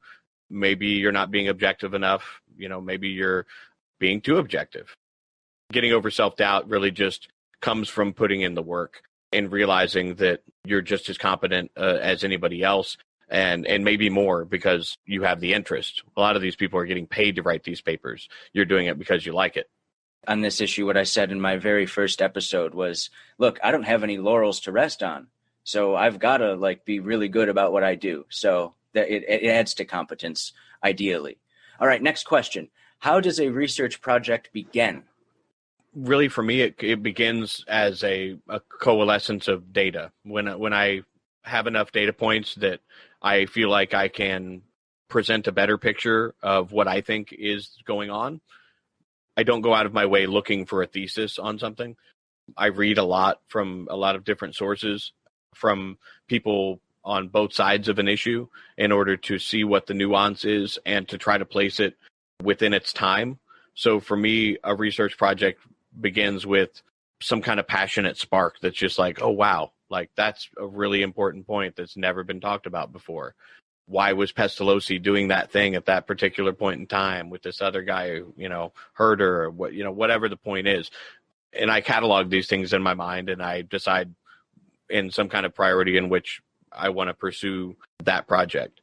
A lot of times for me, it happens by coming across something so astonishingly against what I already thought I knew that, like, I feel like I can't go any further unless I thoroughly understand what I thought I already knew.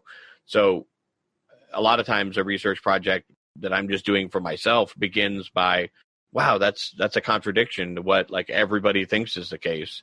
And maybe there's something worth digging in there. Maybe there's some nuance to worth looking into. May not be the truth, but if I find that arguments haven't been contended with, that seems like something that's an itch worth scratching. Right on. Okay. The next question I would ask is, once you actually have a research project picked out and you kind of maybe see, if you don't know exactly where it's going to take you, you might at least recognize the direction it's going in. What are some of the first questions you're going to ask yourself as you enter into that project to keep yourself as objective as possible and to frame who, what, when, where, why? Yeah. What, when, where, why? Yeah. That's really what it comes down to. You have to understand the context and the time frame in which you're researching to be able to understand the mentality, the milieu of the time. So for me, it comes by trying to discern the basic facts. Want to look at what other people have said about these things in the past. You want to find who are the respected scholars in the field. You want to find if there are people that dissent to the respected scholars in the field. So for me, it really begins with questions. Every beginning of any project is really just like, why was this happening? What was the cultural reason for it? What was going on? What are the different opposing forces? So it just starts by asking questions, I think, for me, for any project. Nowadays, you can search the context of millions of books, whereas back in the day, if you were doing this, you're going to be in the basement of some courthouse, like looking through a library somewhere, hoping that they happen to have the book that you want, or waiting for somebody to order it in so you can read it. So we have unlimited resources in order to seek out relevant information. Try not to take any specific interest as a position until you have a context. Eventually, a lot of historical issues are going to force you to take a position. If you're looking at like atrocities of war and things like that, it's going to be very difficult to stay neutral on the competing narratives. That's just one area on how to seek out relevant information and how to check up on specific claims. Look at what's out there in academia. Look what's out there in alternative history, and being able to tell good information from bad. Learn logical fallacies. Be able to identify what confirmation biases are, avoid groupthink, perhaps look into things like the Dunning-Kruger effect and realize that not everybody recognizes their own incompetence in certain areas, and it's very easy to be, by definition, a charlatan. Not saying that in a super negative way. It's just very easy to not realize that you are ideologically motivated and that can steer your research and your conclusions. Because if you go into something with a preformed idea, it's very easy to, kind of make everything try to fit that equation. And that's definitely something you don't want to do with history. So I like to read the books of the people that they say are they that are doing these things and stuff like that, because I want to read their perspective, not somebody else's perspective of it. And that's a problem, I think, a lot in conspiracy culture, and even in just mainstream culture and CNN and MSNBC and mainstream propaganda, Fox, whatever, is that, people are relying on the furrowed brow, the guy that gets the most upset about the event or whatever it is, and can frame it for their ideological team. And you have to recognize that that's pretty obvious to a lot of people, but that's going on in history books too. These very well-formed written history books that are academic, you have these same battles taking place. You have people, putting out propaganda within their works or framing things a certain way because they benefit from that specific interpretation. So being able to tell good information from bad information is to identify ideologies, identify what somebody has as an underlying vision. It's very difficult for anybody nowadays to be 100% objective, unless we're talking about the ingredients to cake or something. It's very difficult because everything is ideologically motivated. Everybody's picking a team. Very important if you're going to try to be a historian to try to be objective. I'm not sure I agree with every connotation of what critical thinking is, because the very mention of it kind of supposes an objectivity to critical thinking. I think we are ideologically driven people. I think that we come prepackaged because of our families and our religions and these other things with a lot of biases that we have to sort through in order to understand what objectivity actually is and what critical thinking is. So you can levy at anybody who you disagree with. Well, you're not thinking critically. You're not using critical thinking because you don't think like me. You're not using my method to come to my conclusions. Therefore, you don't have it. Truth is a cudgel and I own it. Many people only have time nowadays with the human resource societal engagement that we have. Many people only have time for third-party interpretations of the historical material to begin with. Whether it be the current events of the day with mainstream media or whether it be historically, it's easier to read a 2-page article that summarizes Plato than it is to read Plato for a lot of people. You don't have time for that. You're going to read all these different books and then you have to read the people they're talking about because you don't understand the context. It's difficult for people to build out. People want that crib notes history. And unfortunately, that leads to a lot of Mad Lib history. But many people only have time for third-party interpretations to the material to begin with, and that leads to adopting ideological positions without even realizing they've done so. And so if you don't have a general baseline for how to discern the set and setting and the context absent an ideology, you are unwittingly filtering and perpetuating someone else's biases, and you're repeating or pointing to analysis that you haven't researched yourself, and eventually you'll take pride in pretending that you haven't done that. You don't recognize your own investment. And so I think the best thing to do if you want to be a critical thinker is to realize that these standards of critical thinking are very much contextually bound to your culture and to your society and to your environment. If you grew up in a religious environment and you go there and you say, I don't agree with you because I'm a critical thinker, they're going to say, well, we use critical thinking. We use logic. We just have a different Godhead. And because we accept a different Godhead and a certain set of facts that you don't accept, our entire conclusion is going to be different than yours. So you're going to bump up against a reality that is not as concrete as you think it is. I think just being honest with yourself and realizing that it's very easy to get misled. Nothing to be like super dejected about if it happens. There are many times I've gone down a historical path and been like, hey, maybe the framing in which I was introduced to this was entirely wrong. Like maybe I was viewing this through somebody else's lens. A practical example of this would be Carroll Quigley, how the work that he put out in Tragedy and Hope on the history of the Round Table Group gets interpreted by a whole group of people in society, John Birch Society and these others, and in one way, and by those in intellectual circles another way. One way it's conspiratorial, the other way it's the progress of history. We find our future in institutions because those are the things that are going to survive. And so it's very easy to frame that from a conspiratorial point of view and say, these guys are working nefariously behind the scenes in order to do this thing, but they publish it. Like it's out in the open. You can read all of this stuff. They're able to do those things because you're not participating in the conversation. You're just yelling at it from the outside. You're not learning the history of it and being able to rebut it and present arguments for or against whatever it is you disagree with.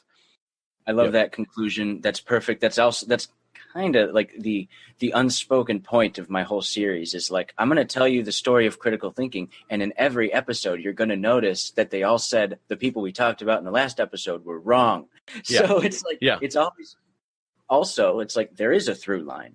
Like, okay, well, we are talking about people are trying to figure out how to be consistent and how to weigh and how, like, there's a general understanding, like a sort of intuitive grasping of this. I'll invoke the name of the great Plato. It's like there's an ideal. But most people don't grasp that point, the practical ideal behind it.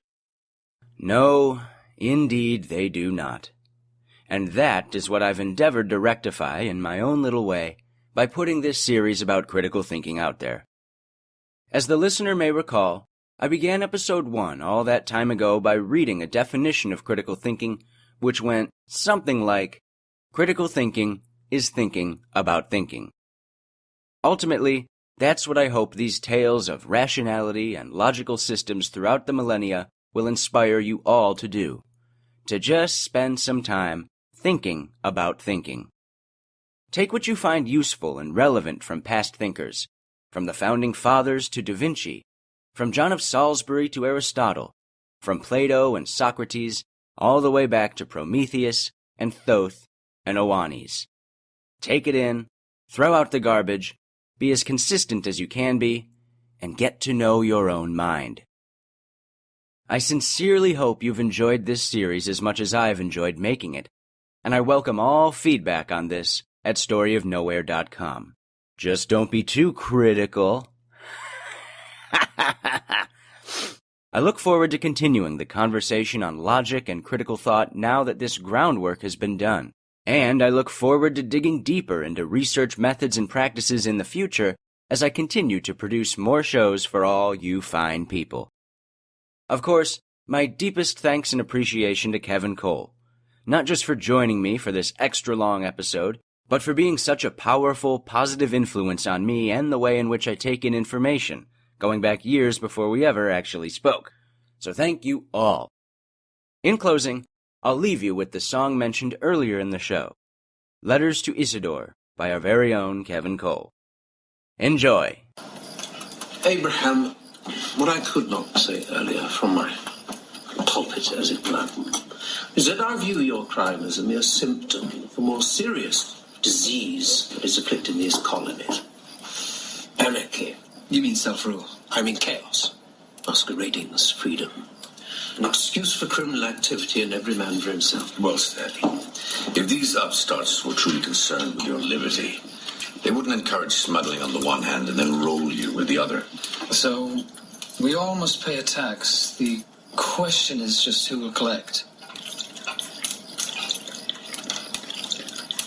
Oh God, that one might read the book of fate and see the revolution of the times make mountains level and the continent, weary of solid firmness, melt itself into the sea. Ah, your father is the only man that I can find here with an affection for the humanities. Did you pass your trivium on to your son? No man is above the law. That is what you taught me. And I will gladly accept whatever punishment you deem fit for my forgetting it. I doubt you can afford to pay the fine. Pains me to recommend imprisonment, but we must have no favourites. There may be a temporary salve.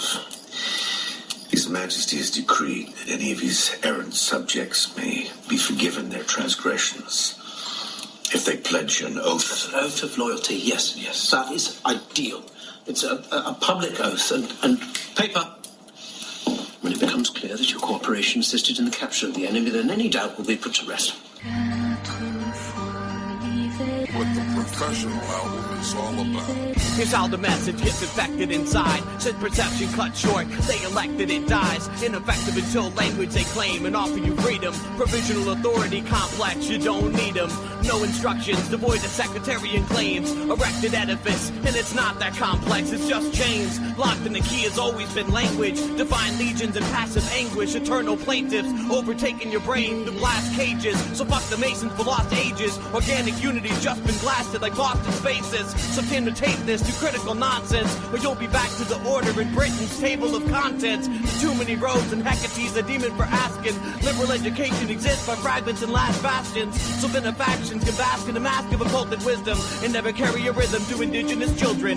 See how I collapse the arch in the whole fucking building? The magistry by so-called fallacies, dangling by the thread of Carolingian dynasties. I refuse to say pretty please. This reason is a birthright. No citizen subjectivity can take that away. If that means people have the right to be irrational, so be it. Tear down the structures. Life's too fucking short to follow orders. No soldiers quartered and backyards are placed on a border.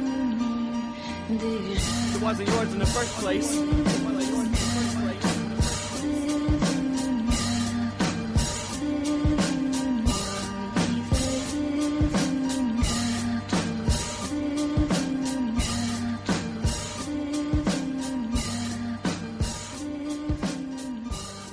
Did you pass your trivium on to your son?